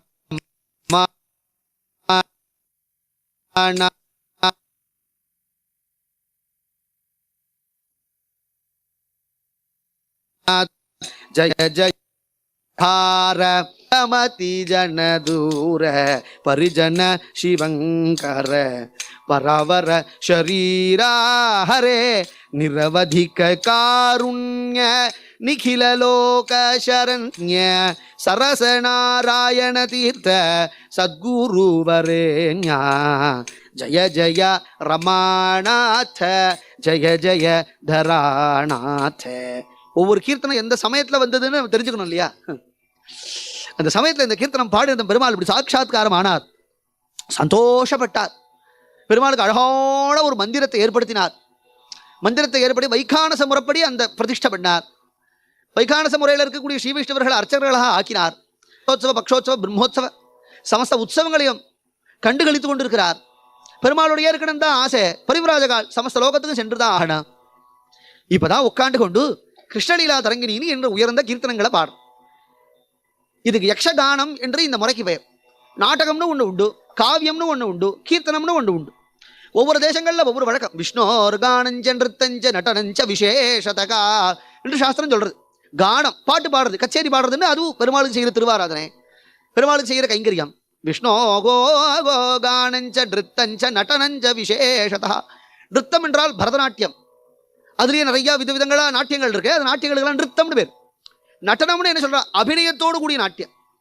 அதுதான் நாடக மேடைகள்லாம் போடுவா. நடிப்புன்னு சொல்றா பத்தியா, அதுக்குதான் நடனம் என்று பொருள். விஷ்ணோகோ கானஞ்ச நிறுத்தஞ்ச நடனஞ்ச. முகத்துல மட்டும் அபிநயம் காட்டுறதுக்கு லாஸ்யம் என்று பொருள். உடம்பெல்லாம் அசையாது, முகத்துல மட்டும் அபிநயம் காட்டி கதைகளை சொல்லுவார்கள். நாட்டியத்தின் மூலியமாக கதைகளை சொல்லுவார்கள், பாட்டு மூலியமாக கதைகளை சொல்லுவார்கள். இதெல்லாம் பெருமாளுக்கு செய்கிற ஒரு கைங்கரியம். அதுல யக்ஷகானம்னு ஒன்று உண்டு. இந்த யக்ஷகானம் எப்படி அமையும்னா, ஒரு ஸ்லோகம் அமையும், அப்புறம் ஒரு கத்தியம் அமையும், அப்புறம் ஒரு ஒரு ஒரு பாடல் மாதிரி ஒன்று அமையும், அப்புறம் கீர்த்தனம் அமையும். இந்த பாடல் மாதிரி என்னத்துக்கு அமைக்கிறார் அப்படின்னு சொன்னா, ஒரு ஒரு கதாபாத்திரம் வருதுன்னா அது யாருன்னு தெரியணும் இல்லையோ. ஒரு நாடகம் போடுறா, அந்த நாடகத்தை ஒரு கதாபாத்திரம் ருக்மிணி அப்படின்னு கதாபாத்திரம்னு சொன்னா, உடனே ருக்மிணி விஷயமான பாட்டு பாடினா தானே உட்காந்துருக்கிற ஓஹோ ருக்மிணி வரா, இல்லைன்னா யாரோ ஒரு மாமி வரா நினைச்சுட்டுருவா. அது மாதிரி வசுதேவர் வரார் தரங்கத்தை நீங்க பார்த்துடலாம். வசுதேவ ஆகமனம், சனகாதீனாம் ஆகமனம், ருக்மிணி ஆகமனம், கிருஷ்ண துவாரகா கமனம் அப்படின்னு எழுதுவார். அந்த அந்த இடத்துல இந்த பாகவதாலாம் பாடுவா. நாடகங்கள்லாம் போடும்பொழுது தரையை போட்டுடுவா. இந்த பக்கத்தில் பாடுறவர்கள் இருப்பார்கள், அவர்கள் பாடுவார்கள். அந்த கதாபாத்திரம் உள்ள வரும் பொழுது உடனே எல்லாரும் இப்படி ஜால்ராவெல்லாம் பட பட பட படன்னு தட்டி வசுதேவர் வரானதான் அந்த கீர்த்தனம் பாடினதும் உடனே வசுதேவர் வருவார். சனகாதிகள்லாம் வரா அப்படின்னதும் உடனே சனகாதிகள்லாம் வரும். இப்படி யக்ஷகானம்னு பேர். இந்த யக்ஷகானத்தை இவர் தான் ஏற்படுத்தினார்னு சொல்ல முடியாது. அருணகவிராயர் ராமாயணம் பூரா யக்ஷகானத்தை ஏற்படுத்தினார். ஊத்துக்காடு வெங்கடகவி அப்படி சொல்றோம் இல்லையோ, அவர் கிருஷ்ண பக்தர், இல்லை சமகாலத்தை சஞ்சாரம் பண்ண மகான்கள். இவரும் அநேக கிரந்தங்கள் எழுதியிருக்கிறார். அதுல யக்ஷகான பிரகாரம் இவரும் ஒரு கீர்த்தனங்க பத்ததியை அமைச்சிருக்கிறார். கேரள தேசம் பக்கம் நான் போனேன்னா கதகளின்னு சொல்லுவா. கதகளியில சில கீர்த்தனங்கள் உண்டு. அந்த கீர்த்தனம் பாடிட்டு அபிநயம் பண்றா பத்தேளா, அது ஒரு கீர்த்தனம். அதுல கிருஷ்ண லீல பூரா நாடகம் போடுவா, கதகளி, இப்படி அநேகம் உண்டு. அதுல யக்ஷகான பிரக்கிரியில இந்த பத்ததியை அமைச்சார். இப்படி அமைக்கும் பொழுது அந்தந்த சமயத்துல பாடின கீர்த்தனங்களையே தன் கிரந்தத்துல அமைச்சு அழகா இந்த கிருஷ்ணலீலா தரகரி கிரந்தத்தை அமைச்சு ஸ்ரீனிவாசனுக்கு சமர்ப்பிச்சார். அவருக்கு ஒரு ஆசை ஏற்பட்டது. பெருமாளுக்கு உற்சவம் பண்ணும் பொழுது இந்த கீர்த்தனத்தை கொண்டே உற்சவம் பண்ணலாமே அப்படின்னு அவருக்கு தோணித்தான். உடனே அவள்கிட்ட பிரார்த்தனை பண்ணி கொண்டார். நித்யம் கிருஷ்ணாலயம் கத்வா வீணாம் சரணயன் யதிஹி கானஞ்சகார மதுரம் பாஷ்ப சுஸ்னிக்தலோச்சனஹ ஸ்வநிர்மிதாகாஞ்ச கவிதாம் கிருஷ்ணலீலா தரங்கினீம் காயன் அனர்த்த சிஷ்யைச்ச நானா பாவ பிரதர்ஷகா.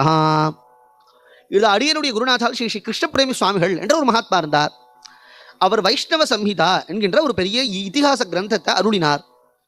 அதுல நம்ம நாராயண தீர்த்தருடைய கதை அதுல வருது. அநேக மகான்களுடைய கீர்த்தனைகள் சரித்திரங்களை அதுல சொல்லியிருக்கிறார். இதிகாசம்னா எல்லாருடைய சரித்திரத்தை சொல்றதுக்கு தானே இதிகாசம். இதிகாசம்னா ஆங்கில மொழியில சொல்லணும்னா ஹிஸ்டரி.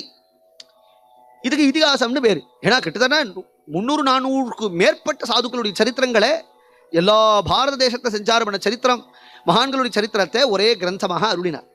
நமக்கு படிக்கிறதுக்கு சௌரியமா இருக்கும் இல்லையா, ஒரே புஸ்தகமா அமைஞ்சதுன்னா படிக்க சௌரியமா இருக்கும். அதுல நம்ம சுவாமிகளுடைய சரித்திரத்தை சொல்றார்.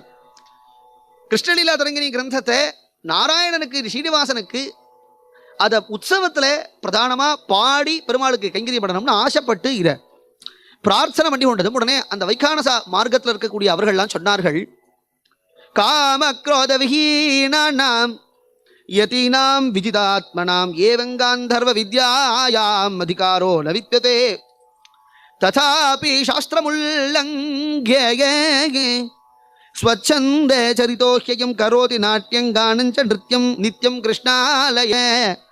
சுவாமி, நீங்களும் சன்னியாசி ஆச்சே, பாடுறதுக்கு உங்களுக்கு அதிகாரம் இல்லையே, ஆடுறதுக்கு உங்களுக்கு அதிகாரம் இல்லையே, சன்னியாச தர்மத்தில் இருந்து கொண்டு நீங்கள் சன்னியாசி வேஷத்தில் இருந்து கொண்டு சன்னியாச தர்மத்தை ஆசிரியக்கலன்னு சொன்னா அது சரி வருமோ? உடனே அவர் சொன்னார், சதுர்ணாம் ஆசிரமாணாஞ்ச வர்ணானாம் திஜசத்தமாக ஹரி சங்கீர்த்தனே நித்யம் அதிகாரோஹி வர்த்ததே. எந்த சாஸ்திரத்தை அப்படி இருக்குன்னு கேட்டார்.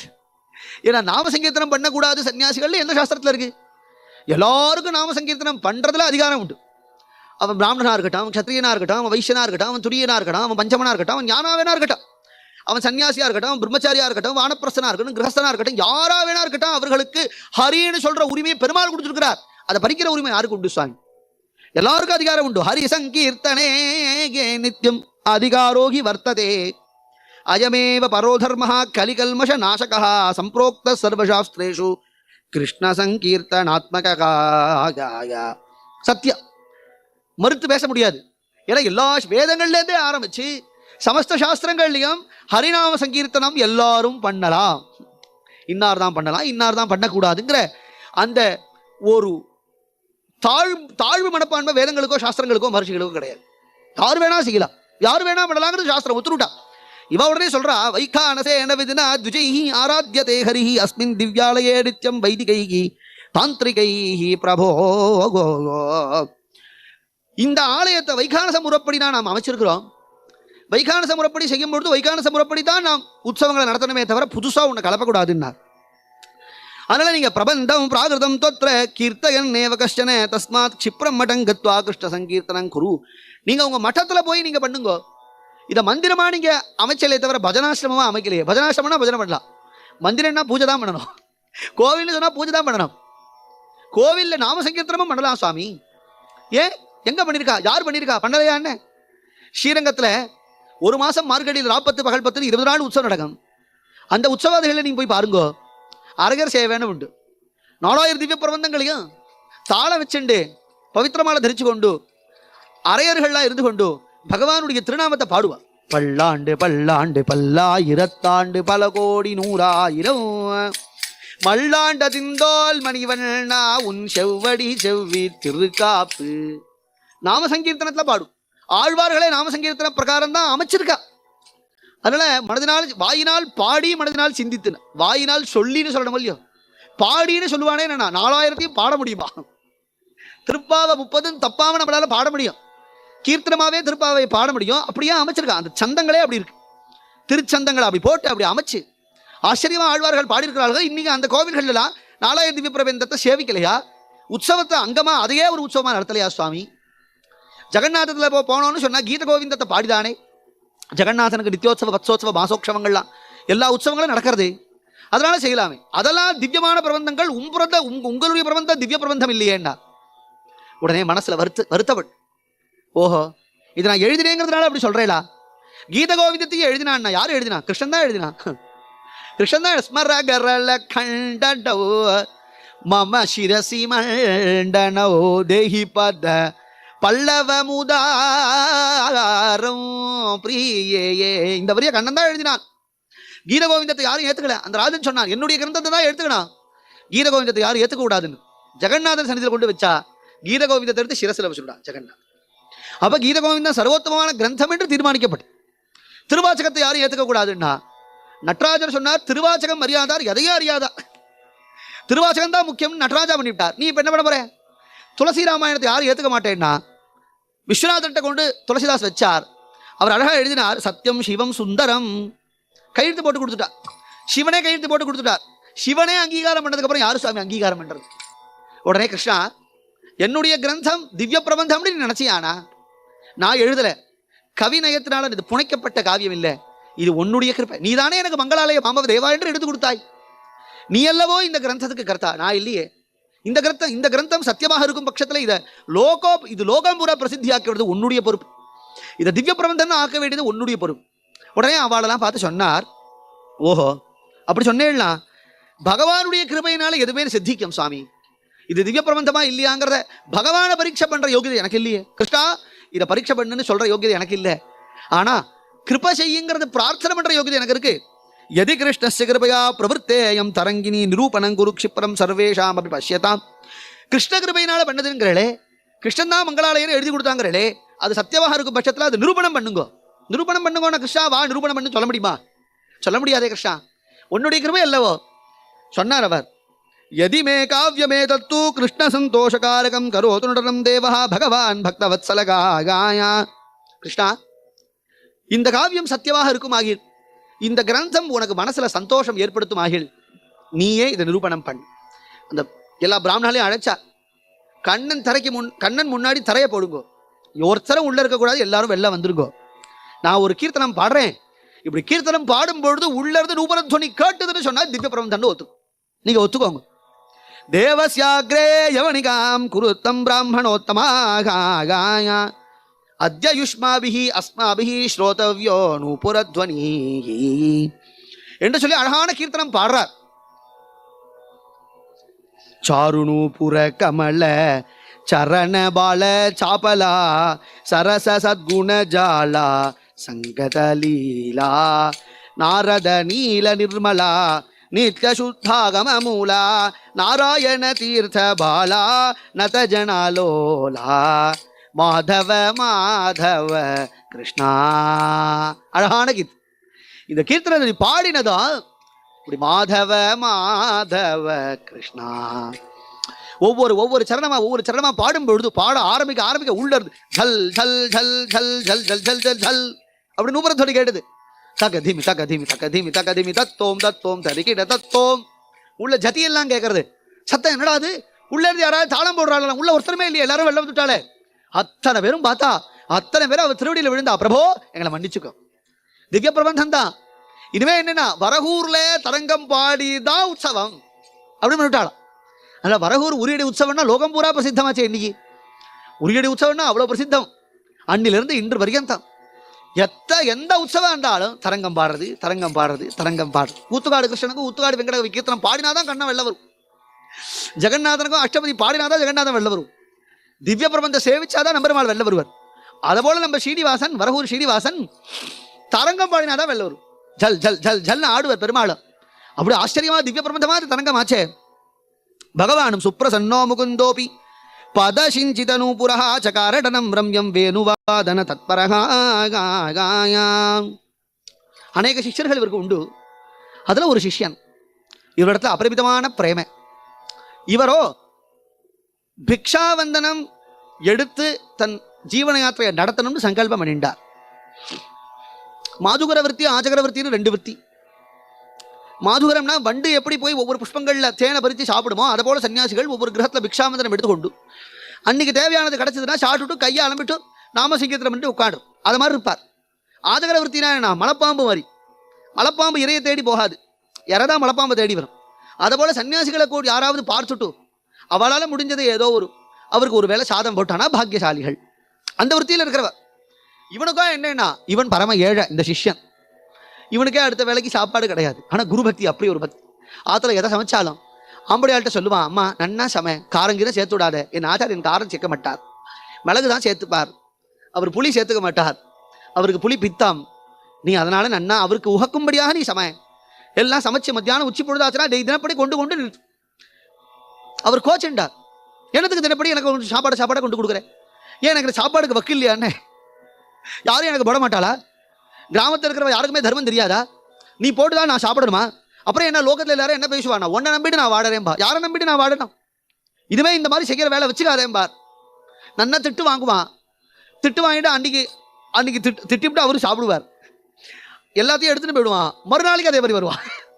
இது என்னடா அது வம்பா போச்சு, இவன் திட்டினாலும் கேட்க மாட்டேங்கிறான், கொஞ்ச நாளும் கேட்க மாட்டேங்கிறான்னார்.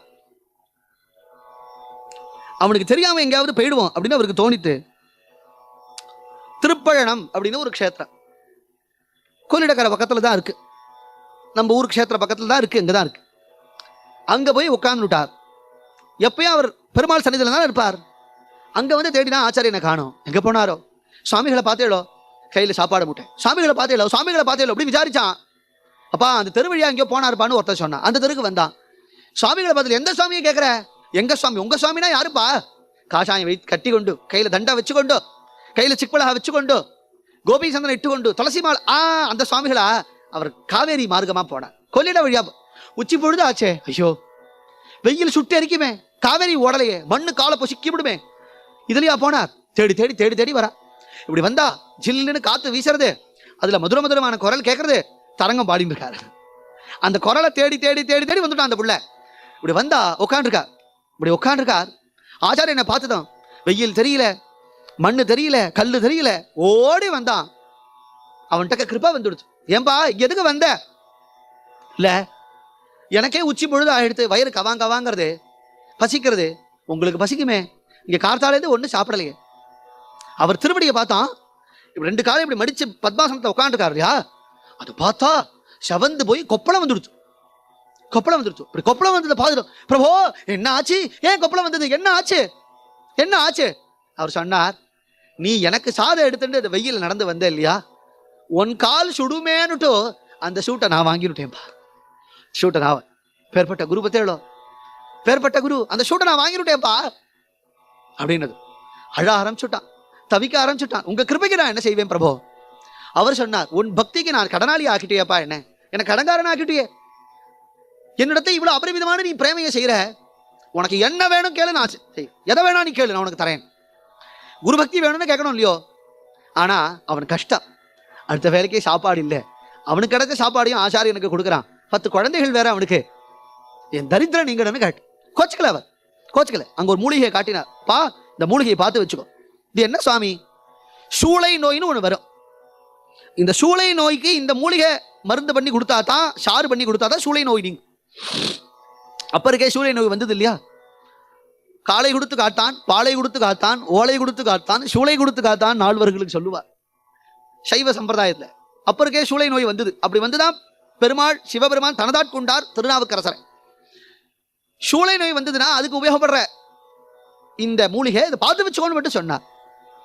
அன்னைக்கு அந்த பிரசாதத்தை ஏற்றுக்கொண்டார். ஆச்சரியமா சஞ்சாரம் பண்ணிட்டு அந்த நாட்டு அரசன் அமரேந்திர சிம்மன் என்ற மகாராஷ்டிர அரசன். இந்த பக்கங்கள்லாம் அநேகமா அந்த காலங்களில் மகாராஷ்டிரா ராஜாக்கள் தானே ஆண்டார்கள். இந்த அமரேந்திர சிம்மனுக்கு சூளை நோய் வந்துடுது. இப்படி சூளை நோய் வந்தது லோகம் பூரா எல்லா வைத்தியர்களையும் அழைச்சா எந்த வைத்தியத்துக்கும் அது சரியால, சித்த வைத்தியத்துக்கும் சரியால, ஆயுர்வேதத்துக்கும் சரியால, எந்த வைத்தியத்துக்கும் சரியால. மந்திரியை கூப்பிட்டு விசாரிச்சார், என்னால தாங்கலப்பா, வயிற்று வலி தாங்கலப்பா, யாராவது இருந்தால் அழைச்சிடுவார். எனக்கு ஒருத்தர் தெரியும் சுவாமி. யார்?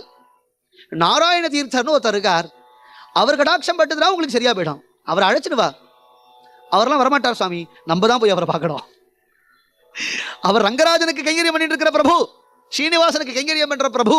அல்ப உங்களை மாதிரி ராஜா ஆத்துல வந்து நிப்பரா? வரமாட்டார். எனக்கு அவர் சாட்சாத்தா தெரியாது, அவர் சிஷ்யனை ஒருத்தர் தெரியும், நான் விசாரிக்கிறேன். உடனே அந்த மந்திரி அங்கிருந்து வந்தா இந்த சிஷ்யனை விசாரிச்சான். ராஜாவுக்கு சூளை நோய் வந்துடுத்தோ, வயிற்று தாங்கல, நீங்க உங்க சுவாமிகளை சித்த அனுகிரகம் பண்ணும்படி பிரார்த்திக்க முடியுமா? அப்பதான் ஞாபகம் வந்தது, ஓஹோ சூளை நோய்க்கு இதான மூலிகைன்னு சொன்னார். உடனே அவன் சொன்னான், அவர் வர வேண்டாம், நானே வரேன், நானே பார்த்துக்கிறேன்டா. உடனே அந்த மூலிகை எடுத்தான், அதை அப்படியே அமைக்கினான், சாராக்கினான், கொண்டு வந்து ராஜாக்கு கொடுத்தான். அது ஷார்ட்டா மாத்திரத்தை சரியா போயிடுது. உடனே எழுதுண்டார், பா உனக்கு என்ன வேணும்னு எதை கேட்டாலும் நான் கொடுப்பேன். இப்ப சொல்லணும் இல்லையா, எனக்கு நலம் கொடுக்கட்டுமா, உனக்கு வீடு கொடுக்கட்டுமா, உனக்கு கிராமத்தையே எழுதி வைக்கட்டுமா, உனக்கு தங்கங்களை கொண்டு கொடுத்துடுமா, பணங்களை கொண்டு கொட்டட்டுமா, எல்லாம் கேட்கிறார். இது வேணும்னு கேட்கலாம் இல்லையா? இல்ல, எங்க குருநாச்சார் ஒருவேளை சாப்பாட்டுக்கே கஷ்டப்படுற, சாப்பாட்டுக்கு ஒன்றும் இல்லை, நீங்க அவருக்கு ஏதாவது வழிபடுத்தணும், அவருக்கு ஏதாவது ஏற்பாடு பண்ணணும். நான் வரேன், நான் செய்கிறேன். நேரா அவன் கிளம்பி வந்தான் வரகூருக்கு. ஸ்ரீனிவாச சன்னிதிலாம் உட்காந்து ஜிலு ஜிலுன்னு தரங்கம் பாடிட்டு இருக்கார். அங்கிருந்து வந்து அவர் நமஸ்கரிச்சான், பிரபு எனக்கு வயிறு உதரபாதை நீங்க எடுத்தோ, உங்களுக்கு என்ன வேணும் கேளுங்கோ, நான் செய்கிறேன். நீங்க எதை கேட்டாலும் நான் செய்வேன். எதை கேட்டாலும் செய்வியா? எதை கேட்டாலும் செய்வேன். இந்த சிஷ்யனை கூப்பிட்டு, இவன் தரித்திரத்துல கஷ்டப்படான், இவனுக்கு நீ ஏதாவது கொடு. சிஷ்யனை கேட்டா குருவுக்கு பண்ணுங்கிறான், குருவை கேட்டா சிஷ்யனுக்கு பண்ணுங்கிறான். குரு சிஷ்ய பக்தியை கண்டு ஆச்சரியப்படுறான் ராஜா. எப்போ ஆச்சரியம் சொல்லிட்டாரோ உடனே என்னன்னா, அவனுக்கு நிலங்கள்லாம் எழுதி வச்சு வீடுகள்லாம் கொடுத்து, பசுக்கள்லாம் அவனுக்கு கொடுத்து, அவனுக்கு சமஸ்த சாதனைகளும் கொடுத்து, அவனை கோட்டீஸ்வரன் ஆகி தன் அரவணையிலே அவனை வச்சுட்டான். ஆச்சரியம். அநேக சிஷ்யர்கள் உண்டு இருக்கு. நாராயண தீர்த்தருடைய சாட்சாத் சிஷ்யர் கோபால பாகவதர்னு இருந்தார், பரம பாகவதோத்தவர். அவரால் தான் நமக்கு தரங்கங்கள்லாம் கிடைக்கிறது, எல்லா கீர்த்தனங்களும் அவரால் தான் நமக்கு கிடைக்கிறது. பரம பாகவதோத்தமர். அவருடைய சிஷ்யர் நாராயண கவி என்று இருந்தார். இந்த நாராயண கவி நம்ம மெட்ராஸ் சம்ஸ்கிருத காலேஜில் பெரிய ப்ரொஃபஸராக இருந்தார். அவர் சிக்கியோத்சவ பிரபந்தகா என்று வரகூர் நடக்கிற உரியடி உற்சவத்தை பற்றி, வரகூர் நடக்கிற உற்சவத்தை பற்றி ஒரு ஆச்சரியமான ஒரு காவியத்தை அருளி செய்தார். அநேக சிஷ்யர்கள் உண்டு. நாராயண தீர்த்தருடைய சரித்திரத்தை நம்மளால சொல்லி மாலுமா? அநேக லீலைகளை இதை மாதிரி செய்து கொண்டு லோகோபகாரமாகவே சஞ்சாரம் பண்ணி கொண்டு இருந்தார். அப்படி சஞ்சாரம் பண்ணிட்டே இருந்த அந்த பிரபு, நமக்கெல்லாம் என்ன பாக்கியம் பாருங்கோ, எங்கேயோ சஞ்சாரம் பண்ணிட்டு இருந்தார். எல்லா இடத்துலையும் சர்வசங்க பரித்தியாகம் பண்ணி ஸ்ரீனிவாசன் தான் கதின்னு வரகூர்ல ஸ்ரீனிவாசனை பிரதிஷ்டை பண்ணி ஸ்ரீனிவாசனே கதின்னு இருந்தார். சித்தியாகணும்னு சங்கல்பம் பண்ணார், நம்ம ஊருக்கு வந்துட்டார். அப்ப நம்ம ஊர் பண்ண பாக்கியத்தை நம்ம நினைக்க வேண்டாமா? யாரெல்லாமோ என்னென்னமோ சொன்னாலும் சொல்லிட்டு போட்டுமே. நாராயண தீர்த்தர் இங்க இருக்காருங்கிறதுக்கு என்ன பிரமாணம்? நீங்களே பிரமாணம். நீங்களே என்ன பிரமாணம்னா சுவாமிகளுடைய சாநித்தியத்தை எல்லாரும் அனுபவிக்கிறதுனால தானே இங்க எத்தனை பேர் வந்து உட்காந்துருக்கேன். எல்லாரும் வந்து உட்காந்துட்டேன். ஏன் உட்காந்துட்டேன்னா என் பிரபாவம் இல்ல, சுவாமிகளுடைய பிரபாவம். என்ன என் சரித்திரத்தை சொல்றான் அந்த குழந்தை, போய் கேளுவ எல்லாரும். என் சரித்திரத்தை சொல்றான், அது என் பிரபங்கங்களே வச்சுண்டு என் ஸ்லோகங்களே வச்சுண்டு அந்நியதா ஒண்ணு இல்லாம். எது பிரமாணம்? அவருடைய வாக்கியம் தானே அவருடைய சரித்திரத்துக்கு பிரமாணம். அநேக கிரந்தங்கள் எழுதியிருக்கார். பாரிஜாதாபகரணம்னு ஒரு கிரந்தம் எழுதியிருக்கார். அநேக கிரந்தம் எழுதியிருக்கார். லீலா கிருஷ்ணலீலா தரங்கம் தான் பிரசித்தமா இருக்கு. பாரிஜாத அபகரணம் முதலிய கிரந்தங்கள் அநேக கிரந்தங்களை இட்டிருக்கிறார். சித்தியா உடனே சங்கல்பம் பண்ணி நம்ம க்ஷேத்திரத்துக்கு வந்து, இந்த க்ஷேத்திரத்தை இன்னைக்கே பெரிய வசதி இல்லையே, இன்னைக்கே இந்த கிராமமா தானே இருக்கு, சிட்டியா போயிட்டு தானே 400 வருஷத்துக்கு முன்னாடி சிந்தனை பண்ணி பார்க்கணும் எப்படி இருந்திருக்கான். இங்க வந்து இங்க அவர் இருந்து நமக்கெல்லாம் கிருப பண்ணணும்னு ஜீவ சமாதி அடைஞ்சு இங்கே நித்தியோத்சவம் மாசோத்சவம் பக்ஷோத்சவம் முதலிய சமஸ்த உற்சவங்களையும் கண்டு அருள் பாலித்து கொண்டு ஏழை ஜனங்களுக்கு பழகிற ஏழை ஜனங்கள் கடவுள். கண்ணனை சொல்லும் பொழுது ஏங்கிய எளிவே என்றல்லவோ ஆழ்வார் சொன்னார். சுலபன், நான் ராஜாக்கள்கிட்ட தான் பழகுவேன், கோட்டீஸ்வரர்கிட்ட தான் பழகுவேன்னு தெய்வம் சொன்னா தெய்வம் இல்லை, கோட்டீஸ்வரர்கிட்ட தான் பேசுவேன்னு ஆச்சாரியன் சொன்னா ஆச்சாரியன் இல்லை. அவர் இருந்த காலத்துல அமரேந்திர சிம்மன் எதை கேட்டாலும் செய்வான். எனக்கு ஒரு 10 ஏக்கர் நிலம் எழுதி வை, அதுல ஒரு பெரிய மட்டம் அமைன்னு சொன்னா அமைச்சிருப்பா. அமைக்க தெரியாதா என்ன? அதிஷ்டானம் கூட கட்ட வேணாம், சிவலிங்கத்தை வைன்னு சொல்லிட்டு அதிஷ்டானம் கூட கட்ட வேணாம். ஏன்னா அதுக்கு ஒரு மகாத்மா வருவார். அவர் வந்து 50-60 வருஷம் இந்த உற்சவத்தை நடத்துவார். அப்புறம் அவளுக்கு 2 குழந்தை பிறக்கும். அது பொன் குழந்தைகளாக இருந்தாலும் அது எல்லா உற்சவத்தையும் செய்யும். அப்புறம் அவ குழந்தைகள் வரும். பாக்கியசாலிகள் பெரியவாளுக்கு ஆராதனை செய்யும். ஏன்னா ஆச்சாரியனுக்கு ஆராதனை பண்றதுங்கிறது எவ்வளவு பெரிய மகத்தான காரியம் தெரியுமா? இதை காட்டில ஒரு மகத்தான காரியம் கிடையாது. சில பிரதிபந்தங்கள்லாம் ஏற்பட்டா கூட நீங்க பாருங்க, அடியேன்னு சொல்றேன், எழுதி வச்சுக்கோங்க. லட்சோபலட்ச ஜனங்கள் இங்க வரப்போறா. இது பெரிய உற்சவமா நடக்க போறது. இது எல்லா இடத்தையும் நடக்க போறது. இங்க மட்டும்தான் இல்ல, இத மாதிரி எங்கெங்க உற்சவம், ஜெயந்தி உற்சவம் உண்டு, ஆராதனோத்சவம் உண்டு. எல்லா உற்சவம் கிருஷ்ணகான சபாலன்னு ஏற்பாடு பண்ண போறா. அங்க ஏற்பாடு பண்ணா அந்த சபைக்கு என்ன உபன்யாசம் பண்றது? அங்க ராசபஞ்சாத்தியாயினுடைய சாரத்தை சொல்றான். சாந்தோக்கிய உபனிஷத்தை கொட்டியிருக்கார். பிருந்தாரண்ய மதுனா சகி பிருகதாரண்யகம். இந்த பிருந்தாரண்யமே எனக்கு பிருகதாரண்யகமா தோன்றதே. சாந்தோக்கிய உபனிஷத்தை கொட்டி தீர்த்திருக்கிறார். உபனிஷத் ஞானம் என்ன ஆச்சரியம் தெரியுமா? கிருஷ்ண லீலையை பாடும்பொழுது அப்படி பாடுற. அப்ப அவர் சிஷ்யர் சொன்னாராம், ராதா கிருஷ்ண லீலையை நீங்க என்ன ஒரே உபனிஷத்தா பாடிவிட்டேன். உடனே சுவாமிகள் சொன்னாராம், கோபிகைகள்லாம் உபனிஷத் தானே, கோபிகைகளே உபனிஷத் தான், அதனால உபனிஷத் தானே என்ன, நானும் சன்னியாசி இருக்கிறதால உபனிஷத்தா பாடிவிட்டேன். ஆனா என்னன்னா அதுக்கப்புறம் ஒரு கீர்த்தனம் பாடுறார். கலபகத்தின்னு ஒரு கீர்த்தனம் பாடி அதுல ராதா கிருஷ்ண சம்வாதமாக அஷ்டபதிக்கு ஈடா பாடுறார். ஜெயதேவன் கிரகஸ்தம் பாடினார், சன்னியாசி அது மாதிரி பாடுறார். கிருஷ்ணலீலா தரங்கங்கிறது ஒரு ஆச்சரியமான கிரந்தம். நாராயண தீர்த்த சுவாமிகளை போல ஒரு பரம பாகவதோத்தமால் ஒரு சன்னியாசிகள் இந்த லோகத்தை நம்மளால காண முடியாது. நமக்கெல்லாம் ஒரு பெரும் பாக்கியம். இந்த உற்சவத்துல கலந்து கொண்டோம். இந்த உற்சவத்தை விடாம எடுத்து நடத்துறா இல்லையா, இவா நடத்துறவா க்ஷேமமா இருக்கணும். அவளுக்கு எந்த விதமான கஷ்டமும் இல்லாம என்ன உதவிகள் வேணுமோ அந்தந்த உதவிகள் தகுந்த சமயத்துல அவளுக்கு கிடைச்சு இந்த ஆராதனோத்சவத்தை பெரிய மகோத்சவமா, எல்லா உற்சவம்னா எதுன்னா அர்த்தம், அன்னதானம் நன்னா நடக்கணும். எல்லா ஏழை எளிய ஜனங்களும் நன்னா வயலார சாப்பிடணும். அப்படிதான் அவரும் ஆசைப்பட்டார். இவாளுடைய அப்பாவும் அப்படிதான் இருந்து பெரிய மகோத்சவமா நடத்தின்னு இருந்தா. இப்ப அவ அப்பா எங்க இருக்கான்னா சுவாமிகள் பக்கத்திலேயே உட்காந்துருக்கா, இங்கதான் இருக்கா. ஏன்னா அவ இருக்கிறதுனாலதான் இவாளால இப்பேற்பட்ட ஒரு உற்சவத்தை எடுத்து சாமான்யமா நடத்த முடியாது. இவ்வளவு பெரிய வைபவமா நடத்தவே முடியும். என்ன ஆச்சரியம் பாருங்க, 3 நாள் ஜில்லுன்னு ஆச்சரியமா நடக்கிறது. இன்னைக்கு இருக்கிற வசதிகள்ல ஏதோ நம்ம மட்டும்தான் இல்லை, இந்த சின்ன கேமரா வழியா லட்சம் ஜனங்கள் வேற பார்க்கறா. அதனால இது எல்லாருக்கும் போய் சேரும். அதனால இந்த உற்சவத்துல யாரெல்லாம் சாட்சாத்தா கான்ட்ரிபியூட் பண்ணாலோ, சரீர ரீதியாவோ தன ரீதியாவோ சின்ன கைங்கரியம் பண்ணா கூட, ஒரு புஷ்பம் பரிசனை வந்தாலும் உங்க எல்லாருக்குமே சமஸ்த க்ஷேமங்களும் ஐகிக ஆமுஷ்மிகமா நீங்க என்ன தார்மீக ரீதியா ஆசைப்படுறீங்களோ அந்த ஆசைகள்லாம் நன்னா நடந்து, குழந்தைகள்லாம் நன்னா படிச்சு, பெரியவாளுக்கெல்லாம் தகுந்த சமயத்துல கல்யாணம் ஆகி உத்தியோகம் வேண்டும் அப்படிங்கிறவாளுக்கெல்லாம் உத்தியோகங்கள்லாம் கிடச்சி, உத்தியோகத்திலே இன்னும் பெரிய பெரிய போஸ்டெல்லாம் அடையணும்னு நினைக்கிறவாளுக்கு அந்தந்த ஒரு உயர்ந்த பதவியெல்லாம் கிடச்சி, நீங்களும் க்ஷேமமாக இருக்கணும். இந்த உற்சவத்தை ஏற்பாடு பண்ணினவாளும் எல்லாரும் க்ஷேமமாக இருக்கணும். லோகா சமஸ்தா சுகினோ பவந்துங்கிறது முக்கியமான பிரார்த்தனை. அடியேன் இதுக்கு முன்னாடி வந்தது கிடையாது இந்த க்ஷேத்திரத்துக்கு. அடியனுடைய குருநாதால் 2-3 தரம் வந்திருக்கா. இதே சபையில இதே சரித்திரத்தை சொல்லியிருக்கா. அடியனுக்கு இந்த பாக்கியம் கிடைச்சது. மங்களம் புண்டரீகாட்சா மங்களம் பக்த வத்சலா பக்த கோலாஹல சுவாமி சர்வமங்கலமஸ்துதே மங்களம் சத்குருப்யோஸ்து வைஷ்ணவேப்யோஸ்து மங்களம். மங்களம் மாதவாயாஸ்து பிரேமிகாயாஸ்து மங்களம். சர்வத்திர கோவிந்த நாம சங்கீர்த்தனம்.